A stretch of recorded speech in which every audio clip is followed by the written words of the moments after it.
I think there's something powerful about letting ourselves openly question this reality. There's something very powerful and I'd say very deeply penetrating and deeply loving and nourishing to ourself in doing these sorts of dream practices.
Welcome, Jay.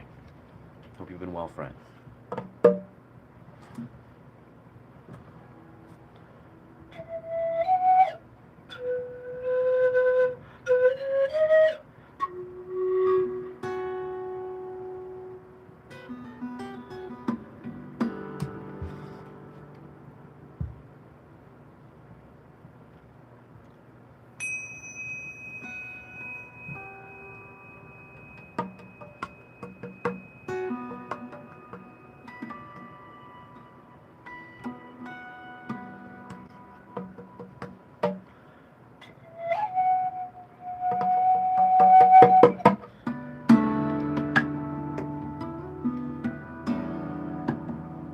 Welcome. What's good, Piper?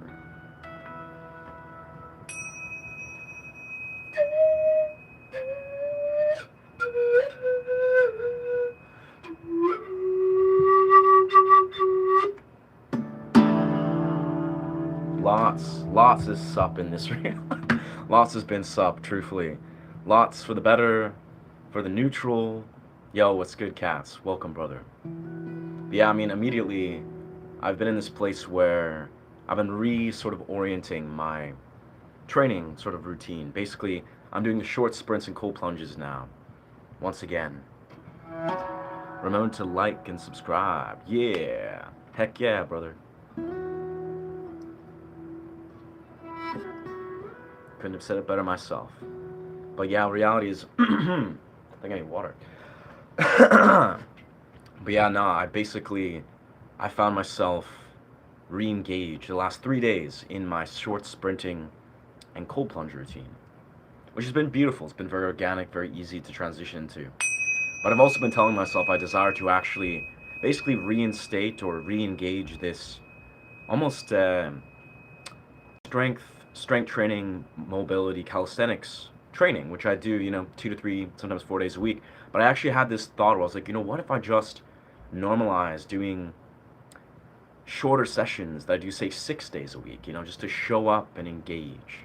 See, you're shredding on here. I haven't had time to drop by. Nice. Yeah, no, I've been doing something crazy these last couple days. I've just discovered. You may have been, I think you're here maybe briefly yesterday, but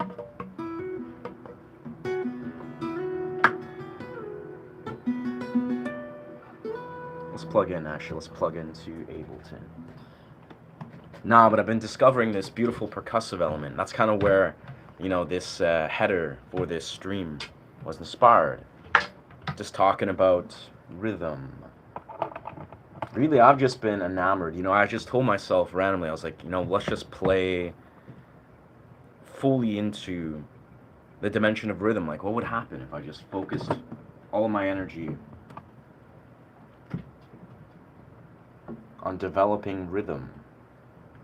Which, strange enough, rhythm is like I'd say my weakest weakest point.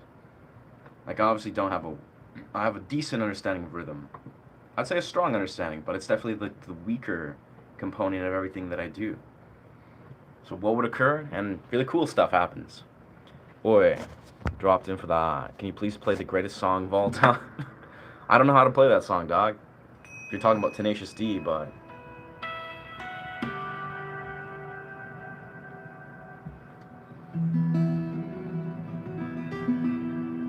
alright, let's set up this rhythm here.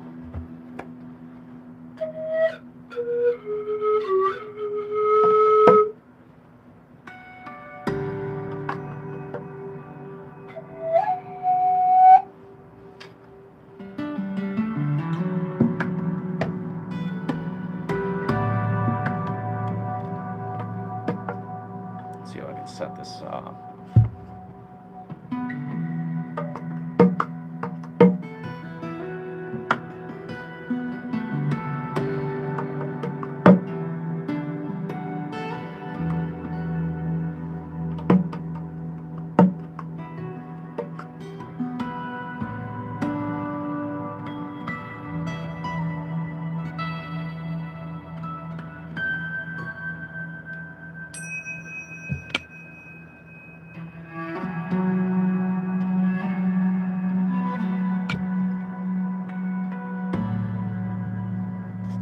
I dropped in for the blah blah blah blah blah. Dropped in for the like. Nice. Rock climbing every day. Beautiful. Love to hear that. That it's nice out that way. It's actually been getting increasingly more sunny. So it's gonna be beach weather soon, I feel. So, by the way, I'm an avid sprinter. My boxing training's been nothing better for you. Yeah, my blood work numbers are phenomenal. That's legendary, brother. That's actually been part of what I've also. I had a list that I wrote a few days ago, and I was like, you know what? I want to reinstate various training. One of them has been training at a place called Circus West, so it's like a free-form circus, kind of like tricking gym. But also, I want to get back into, yeah, formally training combat, just for the sake of like, you know what? I'm just gonna develop my kicking and my training, because obviously also a trained fighter, but I feel like I haven't trained consistently in a number of years because I've been focusing on other stuff. Yeah, climbing seems dope as fuck. The culture of it just seems beautiful, you know?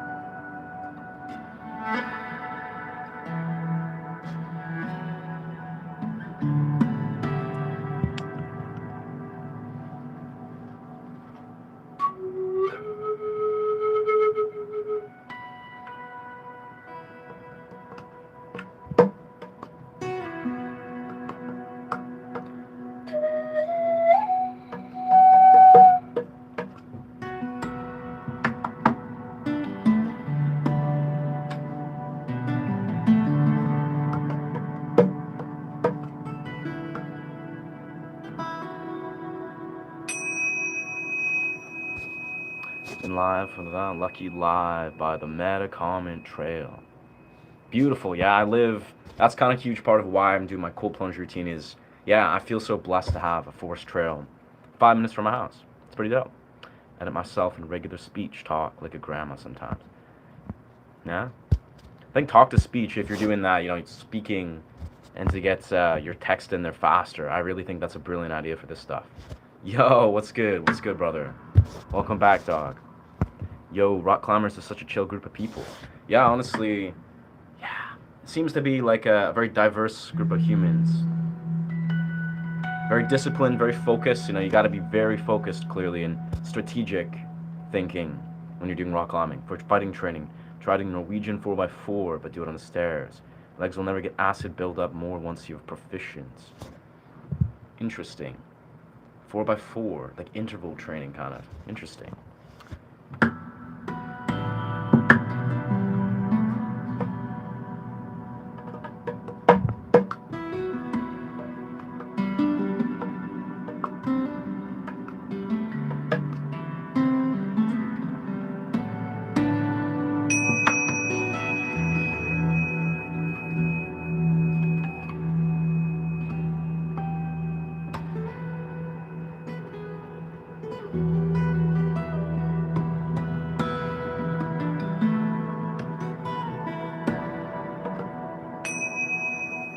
I swear, this percussive playing genuinely just like breaks my brain in a very beautiful way.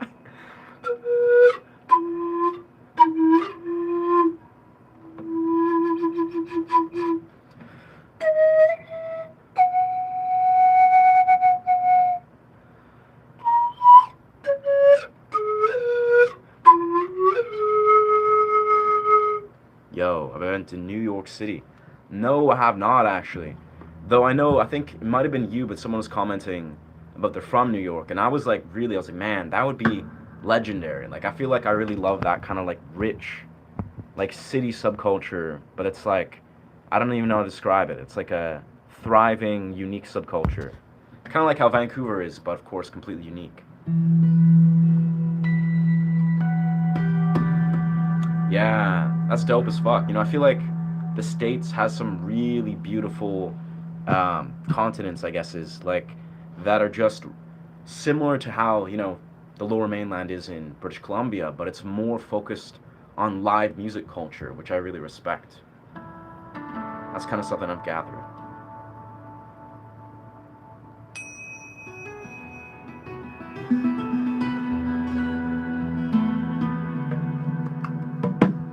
All right, I gotta find this angle. I think this is the right angle.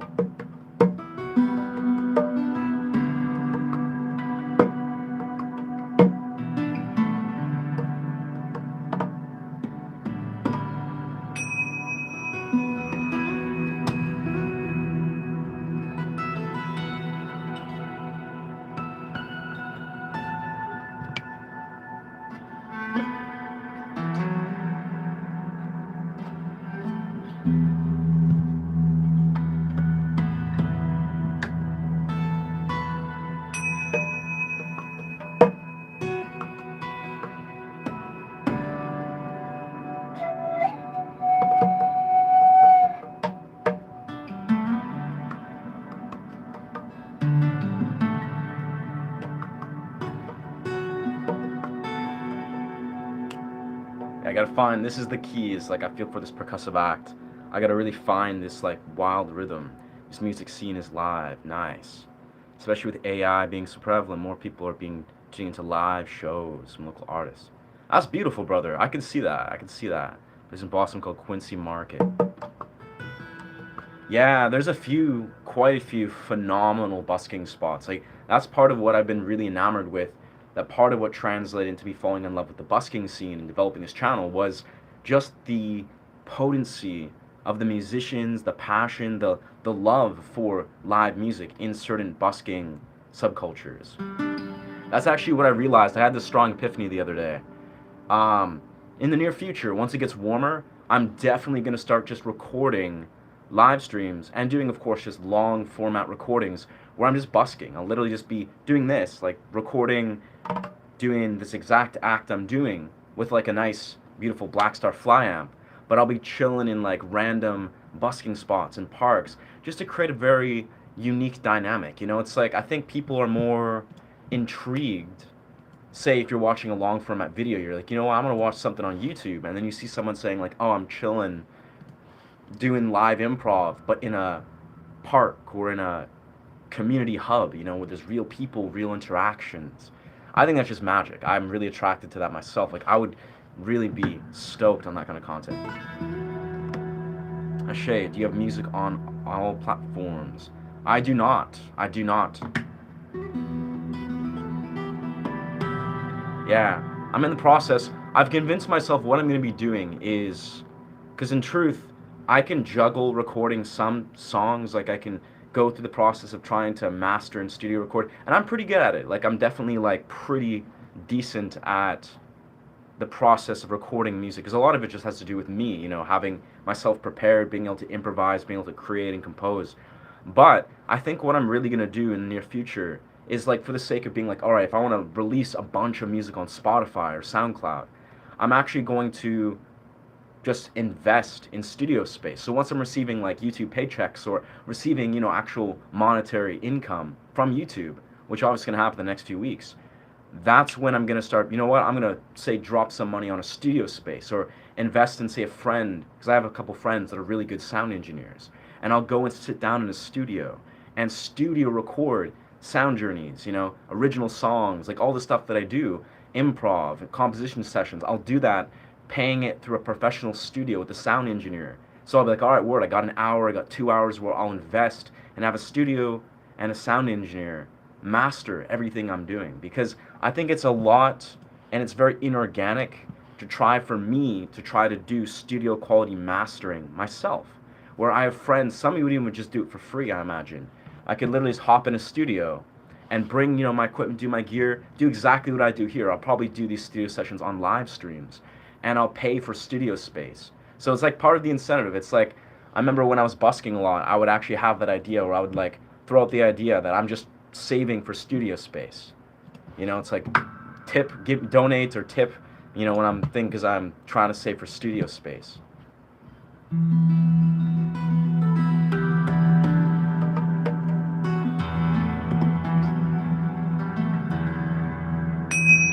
So I think that's gonna be the move moving forward, because it takes a lot.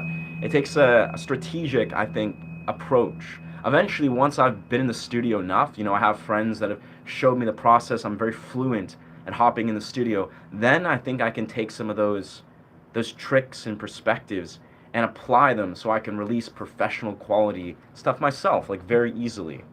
And obviously, I have the ability to release like amateur stuff. Like I have the stuff I release on YouTube. It's all one-shot takes that I do. That's at a pretty high level.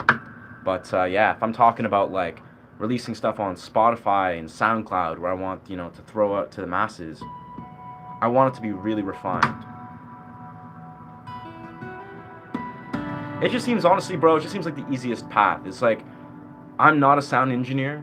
I've learned Ableton. I know the ins and outs of like doing live performance and improv and recording simple stuff, but having a professional studio where they're miking up every little thing, where they're mastering, equalizing everything you do to a perfect degree. You could literally just do any riff and be like, and they're gonna capture it so it's studio recorded ready. It could be released, immediately just like that. They'll even weave it together, master it, refine it. That's what I need. Is I need a sound engineer that I'm gonna pay. So part of it, once I'm getting YouTube checks, I'm like, all right, word, I'm a full-time, YouTuber creator. I'm receiving these payments. I can justify investing like whatever, $100 or $200 to hop in a studio and then bang out a bunch of originals, a bunch of compositions, meditative sound journeys, and it's studio recorded, and that's the stuff I'll release. I don't think juggling it and trying to, again, eventually, I think the strategy will be once I learn that flow and I learn how to navigate those waters, then I can do so a little bit by myself. Can be consistent with professional work. Yeah, it's like, it really is down to that. Welcome, Emma. Because for me too, a lot of where I thrive is in live performance, is in improvising, composing. Like, I'm not a masterful studio engineer. Like, I don't know how to. Only recently, since I've been a YouTuber, these last like 7-8 months, have I actually desired to be. You know what? Because people have been asking nonstop. They're like, I'm gonna take the time to try to understand how to studio record stuff, how to, create stuff that I can release. Because before I was doing YouTube, I actually didn't really have a lot of incentive. I just created for the sake of creating. It wasn't like I was like, okay, I'm gonna release a bunch of music and albums as I create it. I was just enamored with the process. I was trying to develop my technique, my ability, and my composition skills to be at a level where I'm like, all right, I'm proud of everything that I'm creating and releasing. Which I can confidently say I'd say I'm there.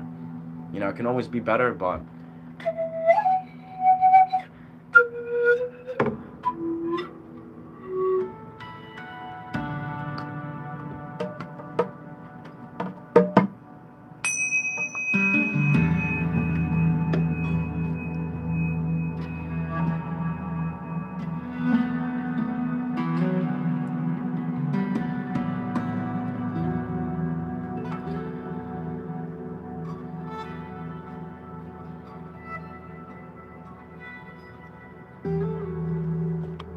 I think truthfully too, something I've recognized is in 2026, unless you have developed like a massive audience, in the real world, outside the real world, like unless you've built a platform or built yourself on a platform, it's not very likely. Like, I know a lot of artists locally, usually they're just like, you know, rock or pop or whatever their genre is, and they just release music. Like, they studio record music, they're usually singers or like amateur guitarists, and they're releasing music like nonstop. They're promoting themselves heavily, but the reality is, if you haven't built, like established yourself as a basically as an online presence, in an online presence, it doesn't matter if you studio record all the music in the world.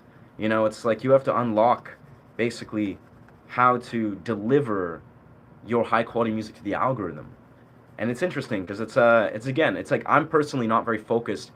I'm not even desiring to be like, all right, let's blow up on Spotify or something. Like, you get paid like nothing on Spotify unless you're making like massive hits that are blowing up in the Spotify sphere. You're not going to make very much money at all, and that's just the way it is in 2026. That being said, where you are cashing out is usually through TikTok, through Instagram, through Facebook, through YouTube, very naturally. And the reason for that is because they're synonymous. It's like if you're succeeding in something like TikTok, which I don't like TikTok. It's best for American creators. Canadian creators, you can't even get paid for views. They really gyp you there.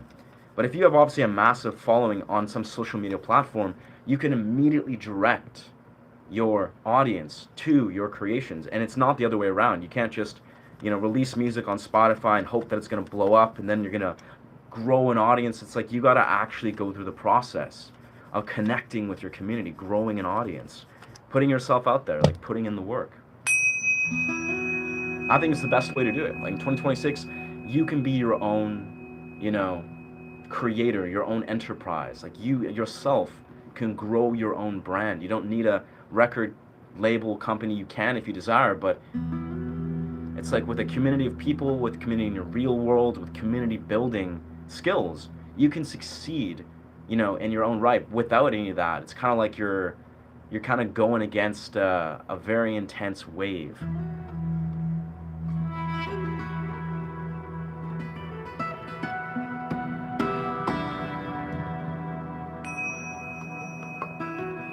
That being said, I really believe with raw determination and skill, you know, if you develop yourself on a technical level from the bottom up, it's just it's inevitability. Like, you will get discovered, or you will evolve your art to a point where it'll be received. But yeah, thank you, brother. That's beautiful that you got your first instrument. I'm assuming, did you get yourself a guitar? Are you gonna do vocals too, Ashay? Yes, sir. I mean, I do vocal pieces. It's like when I do vocal stuff, vocals is the emphasis. And I'll be honest, it's very difficult to incorporate. Like, if I want to play guitar on a level that I do, you know, I'm trying to do like melodically rich statements, there's not necessarily a lot of breathing room for the vocals that I would say desire. Like, I like rock vocals. I like alternative rock vocals. I like punk rock vocals. Like, I find that's the stuff I like. Psychedelic rock vocals. Those are elements that require such a level of like attention and technical ability. And yeah, the type of vocals I could do is like I could do like almost like atmospheric, almost like I would say even like opera, like almost like ancient sounding, stretched out chants and sounds that would probably match what I do. But it all becomes like then a process of developing as a vocalist and focusing that. Yeah, you have to build a community that resonates with your craft. Yeah, it's like, even in the simplest right, let's be real here. If you're talking about like the bottom line, you're like, I'm a musician, I desire to grow and take myself seriously as a professional. If your approach isn't intelligent, like you're like, you know what, I'm gonna focus on releasing 5 albums and throw it on Spotify and, I don't know, start doing some open mics or something, you're probably not gonna be making money like for a long ass time, if not ever. But if you're a kind of guy where you know what, I'm going to focus, not even try to put out too much stuff, but then develop as an artist. Develop, say, a YouTube, develop, say, a social media presence that's already receiving income that you then direct into studio space, into investing in new instruments, investing in larger moves that can be made. That sets the foundation for then you able to also dive deeper and make larger decisions, larger moves. It's basically like you're not relying at any point. You're not trying to attach pressure or expectation to monetary strides in something like, say, Spotify or music releases. You can have them both work synonymously. But obviously, I think it's basically like you're going to make more money from social media platforms that are grown organically, that are hitting many different metrics of marketing yourself than just trying to force marketing yourself by just focusing on one dimensional or one dimensional part. I don't know. I'm not an expert on this stuff, but we're in a very unique time where it's like you'd have to be got to be very clear. Speaking of albums, did you have time to hear my album? I have not yet, brother. I have not. It's definitely on my mind, brother. I've had a very intense 24 hours. I've basically just trying to focus on regulating myself, incorporating some training stuff, and yeah, juggling some stuff.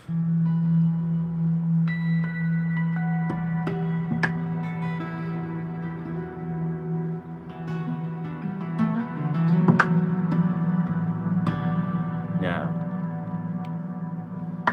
I'm not bad, brother. It's kind of like what I said yesterday. I think I've just slowly noticed myself, organically disconnect from regulating and balancing myself effectively, right? I did not see your last comment, brother. Bro, I tasted kratom and cacao for the first time. Kratom and never again. Cacao, how do you drink this the full time? I'm happy for you, Hunter, that you did not like kratom, because kratom is bad news, dog. Cacao, you gotta just enjoy the natural flavor. But I appreciate you, Temple. You're a gem. Honestly, brother, the way I could try to describe it is, I've noticed myself basically, burn out a little bit here and there. It's not even related to YouTube. It's just related to like, I noticed myself stray from, say, integrating certain strength training protocols, integrating certain like healthy practices, like say my cold plunges, which I've been back on, the stride for the last like 2-3 days. But I think in the simplest right, there's been a level of like thinly, almost like dishonoring my needs. Some of it has to do, with the grind to be like, it's almost like I'm investing a lot of my time and energy into YouTube, which honestly, I really genuinely love to do. Like every single time I hop on these streams, every single time I create content and contribute to this portal, it's powerful and it's very transformed. It's very healthy. It's building towards a massive vision. But I notice, inevitably, after like 5-6 months of constantly streaming every single day, of focusing YouTube, there's other elements of my life that I surely need to continuously integrate and honor. Even just simple stuff. So I think some part of that is like I've been at these last few days, I've noticed myself like genuinely burnout. I was just like, man, I feel like garbage. But it's okay. Like, I'm learning from it. But inevitably it's like that's where, yeah, I've had less mental energy and I'd say nervous system energy than I usually do. But, I take it with a grain of salt. Could you ever film the workouts, bro? Could you even film the workouts? I mean, I could, yeah. I do some interesting workouts, dog. I think in the future, what I'm going to do is actually part of what I've realized I would love to do.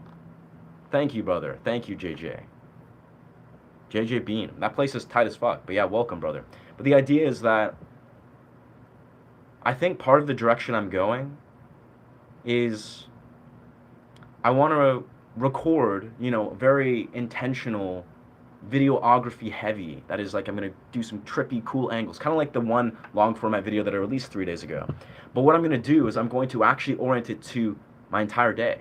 So, I'll show maybe like, I'll talk about, I don't know, my lucid dream protocol in the morning. I'll show me going for a run, capture edits of that, maybe do the cold plunge or edit in these elements of the cold plunge, do forethoughts and afterthoughts of the cold plunge, show me doing some bag work, and then mix in maybe me doing morning guitar practice. Basically all the things I do outside of the stream. Sometimes I do inside of the stream, but it's like I think I want to incorporate creating a visually stunning, almost like, yeah, like almost like a short movie that'll be like a vlog of what I just do in my day. and commenting on, because the whole point of these things will be doing so in an artistic, visually stunning way that's also going to incorporate perspective. So, here we are, like in these streams a lot. I like to speak my mind. I like to authentically communicate what's flowing through in the moment.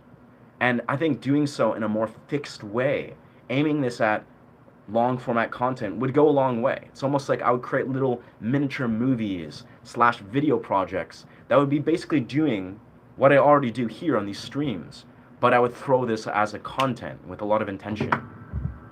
So it would include, like me doing boxing, me doing handstand push-ups in the forest, all the things that connect the dots between what I do in between doing these streams and doing music that I do and what I'm doing in the real world. Because I do a lot. I do a lot in the real world. But yeah, dog, appreciate you reaching out, brother. The video made about changing angles and dimensions to capture attention was dope. Thank you, brother. It felt really, really good. It felt really organic. I'm really proud of that video. If there's any video that I hope could blow up in the next week, if that one video gets traction and YouTube algorithms you know what, let's just send it to 10,000 views or something, that would be the one video, because I'm really proud of that one. Every second I think was well planned. It was very well articulated. It really it's a good video. It's a genuine good video that I would love for the masses to receive for many reasons. So I don't know, that's the kind of thing that I'm thinking about a lot lately, is I'm trying to orient my time and energy to be how can I create videos that I'm really proud of, that really just do justice to the messages and the creative visions that I have, and throw in long format YouTube, because long format YouTube is obviously where, in the long term as a YouTuber, you're speaking to your larger audience. You have people that pop into your channel and let's check out this guy's long format YouTube, and they stick around and they see these little mini documentaries about this person. I'm good. I've been better, but I've also been worse. I appreciate. Again, I've been better, but I've been worse. Without a shadow of a doubt. You can even film the workouts, but nothing else matters. I don't know how to play Nothing Else Matters, but thank you. And thank you, Jeffrey. Thank you, brother. This hat is...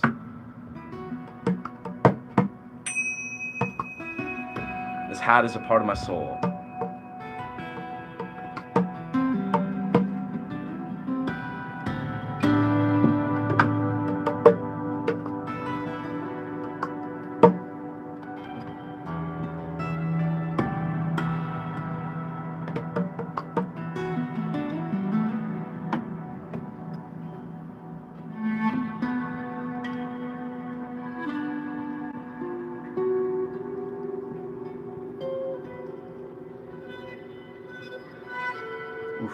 Never enough Rosen in the world. Seems like I just need to get a new one of these babies. The hair is frayed as fuck. It should be so much cleaner. Yep, it hit good. Even the part when you giggled about during it came off correct. Yeah, bro, that wasn't, yeah, as Moonstar, she pointed out, she thought it was what is it? Me not taking me just basically breaking characters. But no, that was perfectly on character. I don't know if you've ever seen Rick and Morty, where there's moments where Rick and Morty, there's a video where he's talking about when he's in multi-dimensional cable, and then he's talking about this Gazorbazort field, and then you have Justin Roiland doing Gazorbazort field skit, and he's just Gazorbazort field, why do you gotta be so this? And he's just fuck you, John, and it's just a hilarious skit. And I remember just at the end of the skit, Justin Roiland just breaks character. He's just saying that he's doing the voice acting for Gazorbazort field, and then he just bursts out laughing halfway through. And they just kept that. They kept that in the Rick and Morty show. And obviously that wasn't a part of the actual skit. It was him organically just breaking character and laughing at something that was an internal joke. And that's the idea. That's what kind of happened in that little blip. It's I was bursting out laughter, just being people want something that's just coming at them like it's in a movie, and I just die laughing. That made me laugh because it is bizarre how humans' attention spans work. How we do in some rights on YouTube, we want this weird cinematic thing that's almost it's trying to almost evoke our attention from a really weird place. And I found that hilarious. I just died of laughing at that. Why be low on a building so tall? Why be low on a building so tall? Huh. What's the video called? Or the video that I call is called it's how to succeed, I think. Yeah, this is the key to success in YouTube long form content and in life. And the beauty is like it's not misleading. It's not at all. It's dead on point. Everything that I spoke of, this is the key to success in long format content. It's becoming a director. It's creating angles. It's using as like the angular part. It's like that entire video concept. It's a strong representation of high quality content where it makes sense. It's very clear. It's very direct. It makes a lot of sense of what the message is, and then it emulates the message further. I'm not sure what you're talking about, brother, with the low on the building, but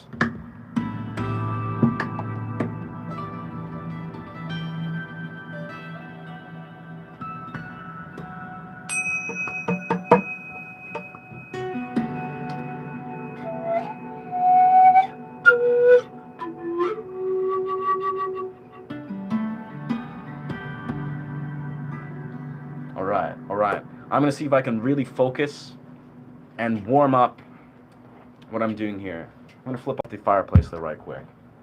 The idea is, if you were here yesterday, fireplace makes it very warm. If you guys were here yesterday, I basically have been working on a percussive element. And this has honestly been a massive breakthrough. Yo, here is F from one of your streams. First like and comment, gotta say you have talent. Nice, thank you, F. F commenting on my content videos. But yeah, the idea is, this takes focus. So I'm gonna focus for a moment here. This takes a lot of focus to dial in the angles. But the idea is, I'm trying to create a dynamic where I'm basically trying to create a duo instrument dynamic, or actually tri-instrument, where I got the pan flute and whatever, but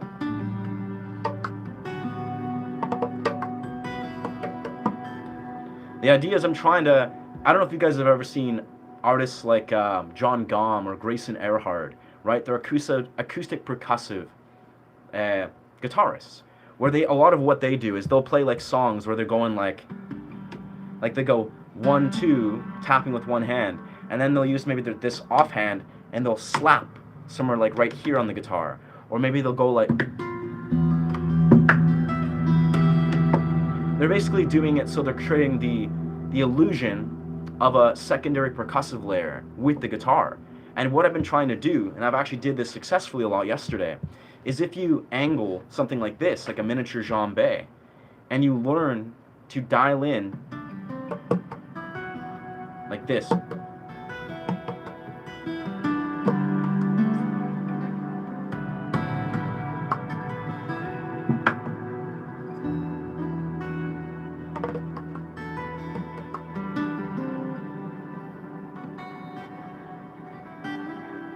Yeah, I gotta focus. I gotta really focus, try to get this down. But it's basically like you can create the illusion of having a drummer alongside playing your guitar fluently by basically filling in the gaps. You know, by using those fractions of a second that transition between guitar riffs and then engage in with percussive hits. I was doing a lot yesterday. The last 2-3 hours on that stream yesterday, I was kind of focusing the fuck out of that. And so it was breaking the fourth wall. It's like you believed in the message, but also wanted to show it doesn't have to be taken so seriously. Yeah. Well, it's like, yeah, that was the point in some rights, which I captured the moment. It's the absurdity. I was laughing at how absurd it is. The absurdity of a lot of things. I think I explained in the comment to Moonstars, like what I was kind of, let's see. She was saying, yeah.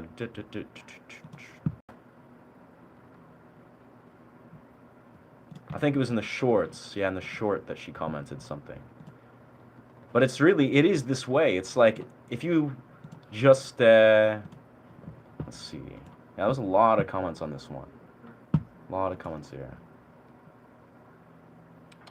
Yeah, the absurdity of the modern attention span and the visuals coming at you like a movie. It was just like that kind of thing. It's like, when you think of it, a lot of YouTubers, it's almost like that's the thing I'm poking holes in, is some YouTubers, they actually orient their entire thing. This is actually you'll see like, there's this really cringe, like, it's like an AI advertisement. It's like an advertisement for some sort of, I don't know, program, where some guy's using AI to basically make extreme absurdities pop out at you. And he's telling you, he'll be like, okay, you didn't expect this to happen, but that's bought me 10 seconds of your attention. And then suddenly, like, some other absurd things happens, and he's like, now I just earned another 15, 20 seconds of your time. And then he's like blabbering off, and he's like, well, probably in about 5 seconds, your attention span's gonna disappear. So I'm gonna do this, and then some random thing happens. It's all an AI generated commercial, but he's pointing out just how absurd the marketing methods and how our attention span works. Is, yeah, for a lot of us, because our attention span has been programmed so strangely or so absurdly, we do really respond to weird stuff just happening, some sort of weird twist, some sort of strange, mental twist, or, whole shift of whatever's going on in the commercial or whatever's happening. That is what we respond to. Our brain responds to. It's not even about us being like, yeah, this is really great. It's like our brain on some level desires these absurd twists. It's like a plot twist in a commercial. And yeah, that's what I found. That's what I'm going to be doing a lot too. Like, that's the idea. Is that was just the beginning. That was just the very beginning of me, literally for the first time ever, having an epiphany. I woke up from a dream where I was like, you know what? I'm going to treat every long format video literally like a movie. I'm going to pretend I'm a director and direct these videos. I'm not going to create them like I'm just recording it and playing guitar and talking things. No, no, no. I'm going to direct the video. So every little thing, I'm going to be like, every 5 seconds, I'll stop, start, and then I'll restart the entire idea, but resume whatever it is I'm directing. And that's the kind of key thing, is I'm only going to get more and more absurd and bold with it. Where it's like, I wanted to make it so you're basically, when you watch a long format video, I could be talking about, lucid dreaming, I could be talking about guitar slap harmonics or tapping, but it's going to be basically like a movie. I want to record it like every 5 seconds, something, maybe it'll be a camera angle shift will occur that you'll just be like, whoa, I did not expect that to happen. And again, it's just like a creative way. It's a creative exercise. That's what I was thinking when I was sort of sad. I was feeling about to vomit because of kratom. Wow. Damn, son. I gotta say, take this with a grain of salt, but also take this with genuine seriousness. Kratom is not something you want to play around with. I mean, I'm sure you said you didn't like it. You had a negative experience. That's a good intuition. Kratom is bad news. I've never done it. I'll be perfectly honest. I've never done it. Not once. But I followed. There's a YouTuber. He's a psychedelic YouTuber. He's called Psyched Substance. He's actually from Canada. He's been a YouTuber for like 15 years. He documents his journey of being heavily addicted to kratom and trying to kick it for most of his life. I think he's free from kratom now. Now he does, like, I think he's on SSRI and he does steroids, and I don't know, he's doing some stuff in his life. But there's a YouTuber called Psyched Substance who literally documents and is extremely transparent on how destructive kratom is. And you can read on Reddit forums, everyone will tell you multiple opinions, like, oh yeah, kratom is really bad, it's really addictive. Some people are like, oh no, but it's really good in moderation, it helps him with this, that, the other, it's not as serious as you might think. There's multiple worlds of thought on kratom. Kratom is bad news. It is. And weirdly enough, I actually was dating this really awesome Romanian chick. This is actually my previous partner, dated her for about a year and a half. And she actually, halfway through a relationship, she started tentatively using kratom. She basically was just like, oh, I just discovered this, helped her with like her IBS and sort of little minor pain things, and she just liked it. She just didn't see a big deal. She's like, oh, I'm just going to use kratom.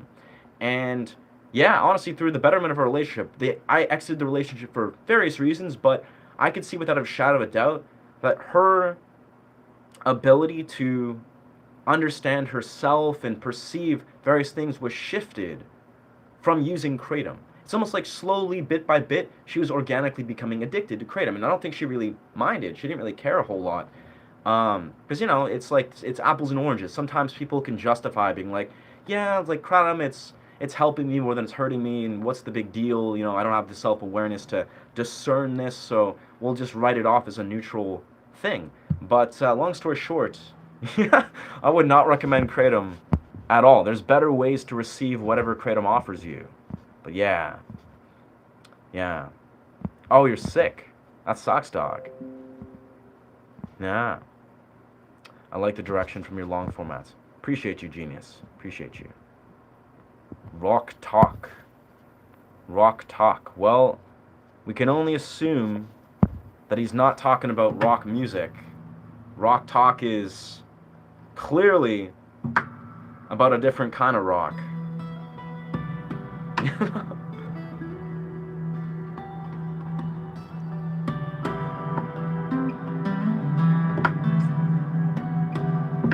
Nah, I'll give Rock Talk though. I'll give you. I don't even want to give you the time of day, brother. You know, enjoy that new achievement you've unlocked, where you've gotten permanent loss of channel comment rights. But I'll just say the simple caveat that I would offer to any person that's trying to put out low effort trolling to Rock Talk is like, brother, I get it. I like comedy. I'm a fan of comedy. I love comedians. I fuck with that heavy. But if you're gonna just try to, throw out some almost like brain rot sort level of like garbage comedy, gotta do better, brother. You gotta, I get it. I like Eminem. I like Matt Rife. I love comedy, brother. But I like witty comedy. If you're gonna try to say something comedic, at least try to be clever. At least try to be witty. I appreciate wit.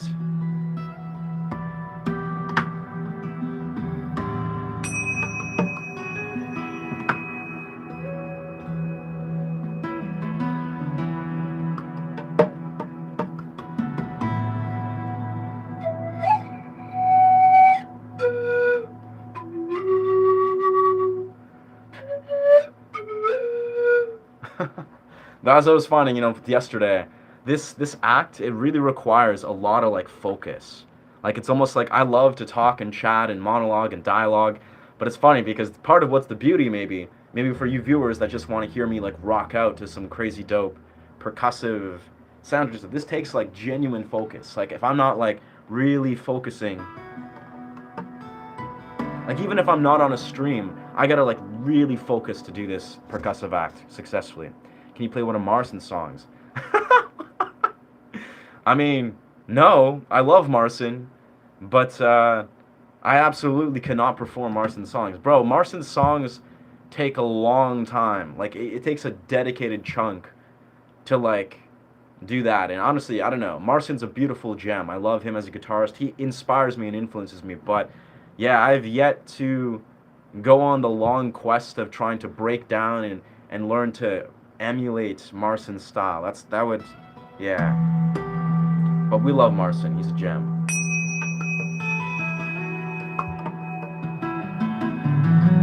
He's a very high-level songwriter, though, I have to say. Yeah. Try Creatine, and actually is very good for brain exhaust. Total game changer. Nice. Yeah, I'll consider. I've wrote down on my list, my long list of things. I'm like, you know what? Let's try to integrate some stuff. Top of the list was integrate percussive elements, do more cold plunges, short sprints, do 6 days a week of strength training, etc., etc. And I wrote on there creatine. I was like, let's creatine question mark. I don't know. I like creatine. I've enjoyed creatine. I'm a vegetarian, so I probably could benefit strongly from creatine because I don't get it from my diet like most meat eaters do. But for some reason, I notice creatine has a cognitive effect. It actually is cognitively enhancing to a slight degree. When you take creatine, it has like a cognitive effect. The idea is it's not necessarily a very desirable cognitive effect. That is at least if you're trying to say write music or engage in intuitive creative dimensions. Creatine is almost like, this is just my experience again, but this is over like 10, 15 years. Creatine is excellent if you want to induce an intellectualized cognitive stimulus. Like if you want to go read a book or, I don't know, have a deep conversation about math or something, which highly recommend, shout out deep conversations about math or something, but if you want to like write music and, explore abstract creative thinking, creatine doesn't seem to translate very well, at least from my experience. Maybe it's the dose of creatine I'm taking, maybe it's the way I need to balance creatine with other amino acids and other vitamins, or just specific training intervals. But creatine for me, it makes me very like cognitive, very intellectualized. It strays away from actually like activating creative and intuitive facilities, which is what I want. That's what I always want. But again, maybe I'll find that balance. But I love hearing people having success with creatine. I'm a trainer. I really believe in the particle particular substance. I don't get brain changes in the sense of suppressing creativity. For me, it just lifts the fog of brain tired day. Yeah, yeah, that's beautiful. No, I mean I've studied to be a trainer too. Like I'm actually a movement coach. That's my specialty. But I love that, brother. I respect you highly. Again, my experience of creatine, I think it has a little more to do with like my level of homeostasis. Like that is when you take something like creatine, say with like say BCAAs or something, it's not that creatine is doing anything particularly, but it's like it's for me, I notice it is having you almost like create a different homeostasis. It's like changing your reference or your baseline with whatever you're activating. And like if you take creatine every single day in moderate doses, eventually your homeostasis will calibrate. For me, I truly, unless I'm training martial arts for like hours a day, and I know for a fact that I'm depleting all my vitamins, and I'm like, all right, creatine is the move. That's when I would use creatine. I don't desire to actually regularly integrate creatine because again, for me, maybe it's different. Depends on your, I don't know, whatever you're doing with yourself or what credit facilities you're engaging in. For me, I noticed that if I go to the gym and I take creatine, without a shadow of a doubt, it's like a very subtle stimulus. It lets me have a little bit more energy, absolutely. But I notice without a shadow of a doubt, it shifts my intuitive relation, like the ability to almost like creatively, intuitively connect to. This could be a placebo effect. Again, this could be a genuine placebo effect that has a lot to do with what I kind of just said. Is like maybe my body has not successfully, adjusted or calibrated creatine because I'm taking it like once a week, if that. But I don't know. Again, that being said, there's something to it. You're right, brother. I think I need to experiment. I need to explore. But I almost have come to a conclusion that at the dose or the consistency of how I desire to use creatine, if I was using creatine like multiple times a week or more every day, maybe when I was training, which who knows, maybe that would be a consistent, healthy routine, then I think it would allow me to calibrate it effectively. But so far, when I use it inconsistently, if I use it once a week or every couple days, I notice that the cognitive or intellectualized effect is very undesirable.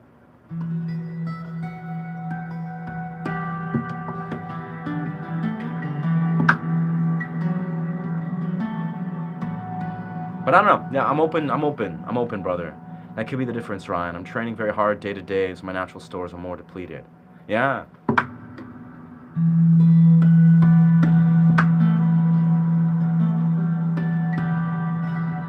Well, that's being said, that's kind of part of where my mind goes. Is I have trained that way. I have trained that way consistently for many years. I've seen the value. I've seen the benefit, and I'm actually interested in trying to find a balance where, as I am, I desire to basically train less, to destruction. Like say I when I train, I usually train for about an hour and a half, maybe 2 hours. I stretch it out, lots of stretching, lots of movement training, lots of calisthenic training, work on abs, lots of obviously chest, shoulder, arms, lots of stuff, and I mix it up and superset everything. I think I could stray away from that. Take off half an hour of my training in that session and stretch it out to say 5, 6 days a week. That's what my recent epiphany is. I'll be honest, low key, I just want to be in the gym more. I just want to be in a gym around gym people, just like sitting inside of a gym more, like 6 days a week. That sounds like even if I'm sacrificing a little bit of the level of tenacity or the higher level that I'm going, or it's just like I would rather consistently show up in the gym and then calibrate that. Find the middle ground. Like, all right, where is the minimal or the minimal I can work out, or the median of where I can work out, 5, 6 days a week.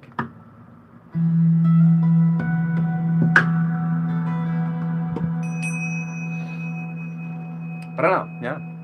I noticed you didn't say legs. You're a leg day skipper. I am a leg day skipper, but that's because I sprint pretty much every day, and genetically my legs are massive. Like if you looked, people, some people have like tiny legs. My legs are you can't even really see. I have massive legs. Like my leg muscles throughout just a lifetime of doing leg activities are just shredded.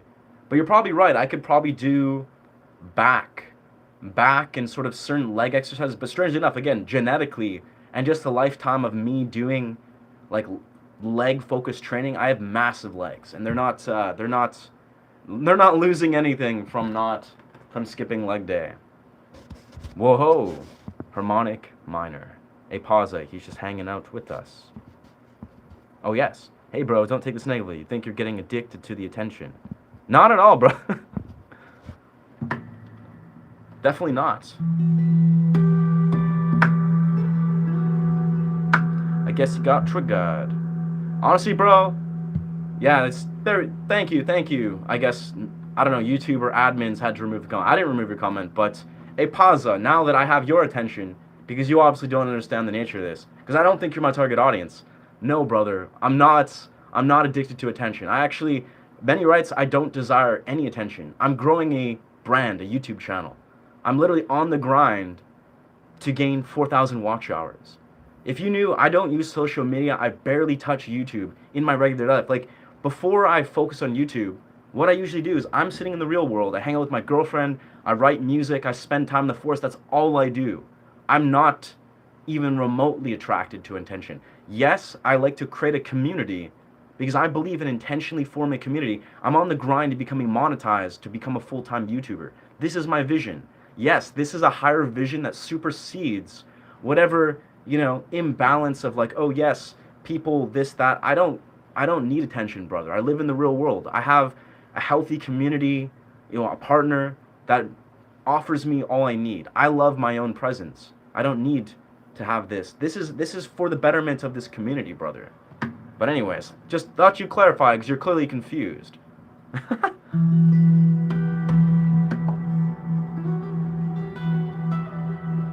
Nah, man, that's fair. That's fair. No, I think to some degree, the way you communicated that was ineffective. But I hear you, brother. I get your intention. You're just looking after a YouTuber's best interest. Being like, hey, it's good to practice self-awareness. It's good to have healthy boundaries within, your validative, I don't know, whatever, right? But I'll be honest, brother, like, clear as day, I would not be doing these streams, like, for the periods of time that I do, for these things, if I wasn't grinding to get 4,000 watch hours. Like, I'm on a mission, brother. I'm on a quest.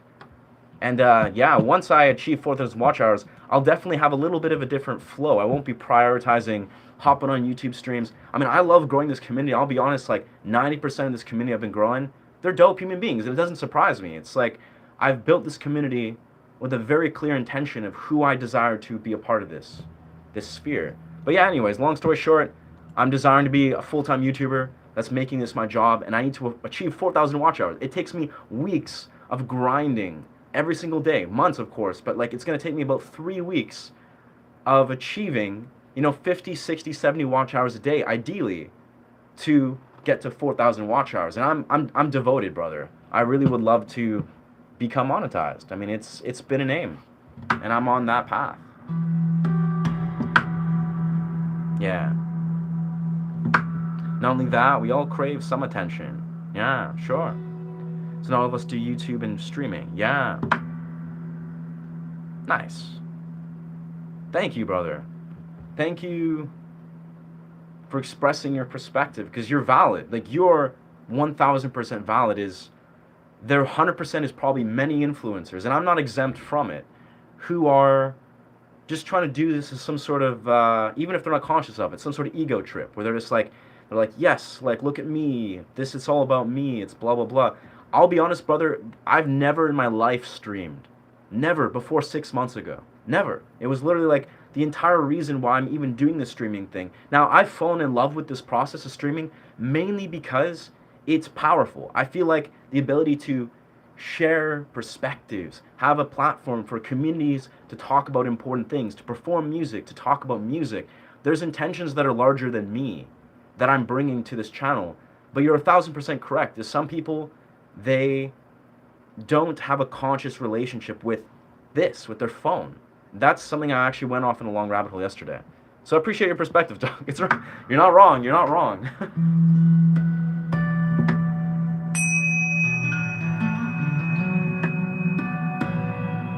And I appreciate you. Again, you care. You care.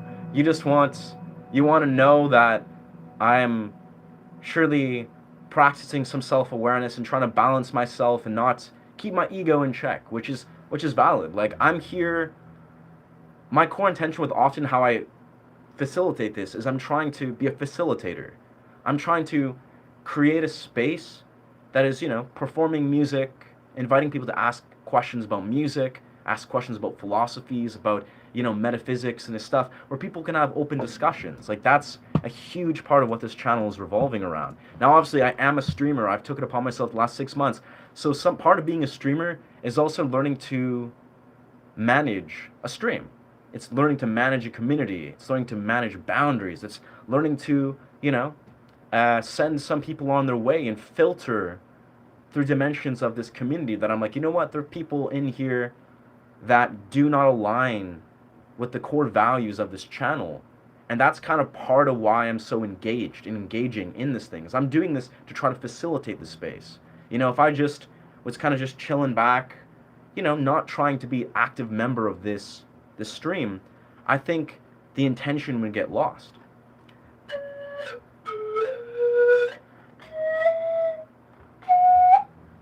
I don't know. I'm figuring it out. I truly wish you success, and the earth needs kind, wise souls. Thank you, brother. I'm a reflection of you, Temple. Honestly, brother. I'm a reflection of you. Play like snails. Wow. I don't even know what these metaphors are popping out, but I'm going to take that as a compliment. Thanks, Doc.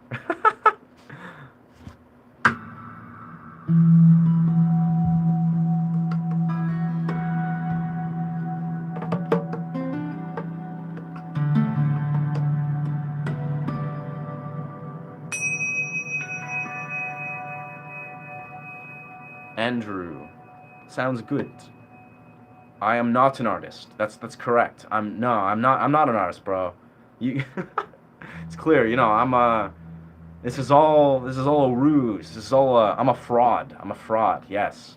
I don't know how to play this guitar.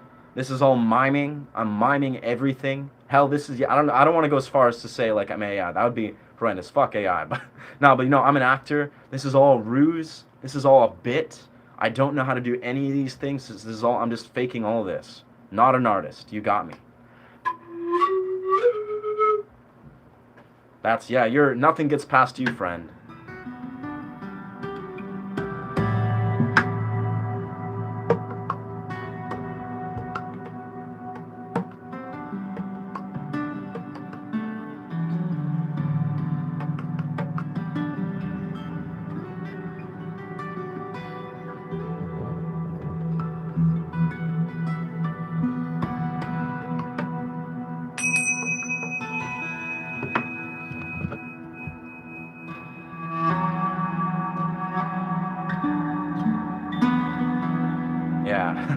I gotta say though, this dynamic.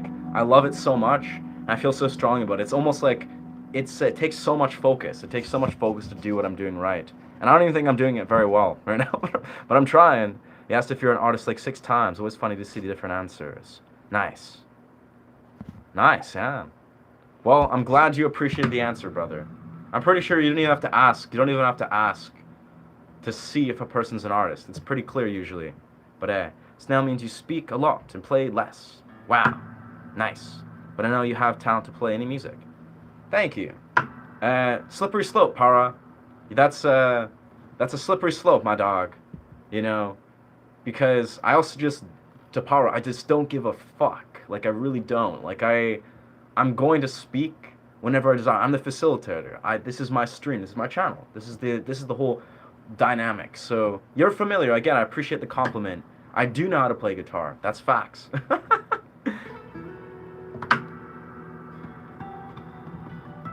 But if you haven't clued in, I've made it evidently clear that it doesn't matter. Like, it doesn't matter if a billion people are just like, "Hey, brother, don't speak. Come on, play the guitar. Just play guitar, bro. Be mute, jukebox, AI, slop, whatever." Like, that's what people brain rot. Who knows? Like, people want what they want, but that's not going to change a thing. I'm not going to have some sort of epiphany and change my entire, vision of my channel suddenly. But anyways.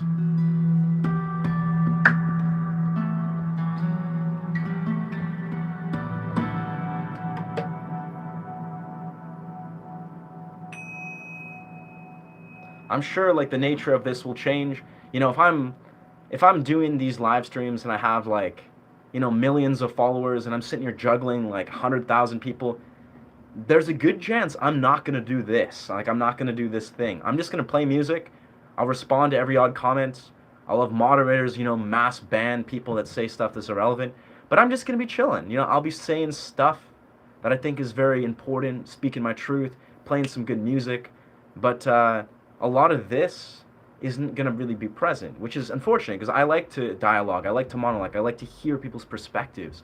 But it's going to get to a point where if people aren't able to practice self-awareness to some degree, they're like, and they don't realize what the capacity of what a stream is. Like you have your stream viewer and then you have a streamer, or even beyond stream, whatever. You have a person playing music for you and you're the audience, you're the perceiver, right? They're both sacred roles. One is one that desires to share his truth, desires to put on a performance, to honor his expression, honor his performance. And then the perceiver is one that gets to witness this. They get to unpackage whatever emotions they arise, whatever projections they arise. Both sacred roles. But I think it's very valid for these two parties to understand the roles they're playing. Like understand the sacred honor it is for you to be the perceiver, to be the witness. It's the same thing if you're in a real life show and you see, or you're walking down the street and you see a busker and you see someone, you're like, wow, like, this is beautiful. You don't walk up to them and be like, blah, blah, blah, blah, blah, or you don't just like try to almost like dishonor this relationship. You should recognize the role that both parties are playing and honor it. And again, different, this is a stream, this is different, but there's a role, I'm playing the role of a facilitator, I'm here to hold space for what I'm facilitating. I'm happy to create this dynamic, but it's like, yeah, nothing changes fundamentally. Who are the mods? We have a few mods here. I think we have 3 so far. We have 3, but they probably aren't present here right now.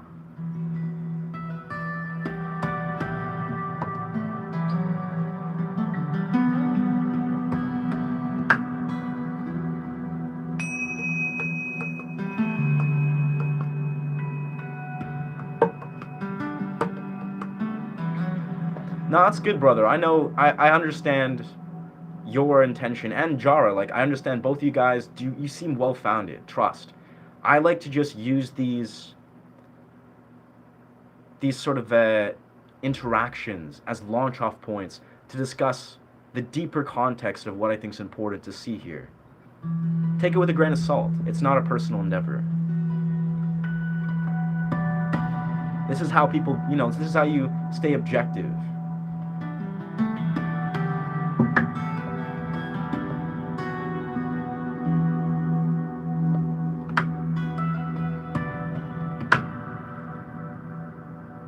Lev 131. That's awesome, Who are the mods? Is it someone you know, or they're YouTubes? Yeah, they're namely just a few friends that have been on these streams that have just expressed interest, that have just, just people that are consistently around here and that have expressed the desire. There's a few of them, yeah. Nah, brother, you are skilled in master harmonics and guitar. Thank you, brother. Thank you. Nice. Look at this guy. Appreciate you. Some of the best music. Interesting is accidents.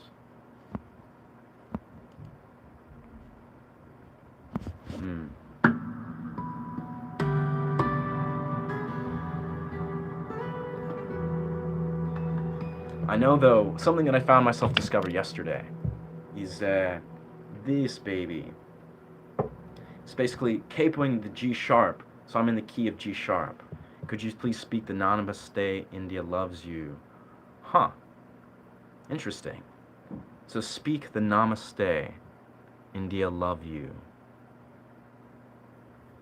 Aap, Bahut, Aki, Hai. Interesting. I've never said that, but sure, brother. Let's give this a go. I don't know how to pronounce that. Aap, Ahap. Bohot Aki Achi Hai. So namaste, India loves you. That's beautiful. And we love India back. Blessings from Canada, brother. I don't know how this...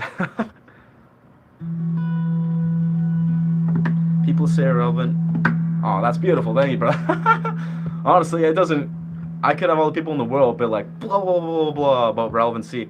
I don't know if it even matters. I don't really desire to be relevant. I'm here to create a YouTube channel that has a vision that's trying to connect with those that align with you. I'm not trying to become relevant. I'm not trying to become some relevant, trending, famous YouTuber. I don't give a flying fuck about that.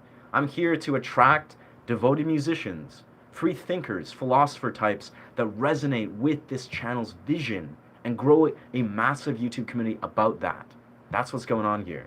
So yeah, homie is not relevant in the slightest, and it doesn't matter if I'm irrelevant or not. It doesn't even matter here, right? Homie's just revealing that he's not a part of the channel. He's not a viewer.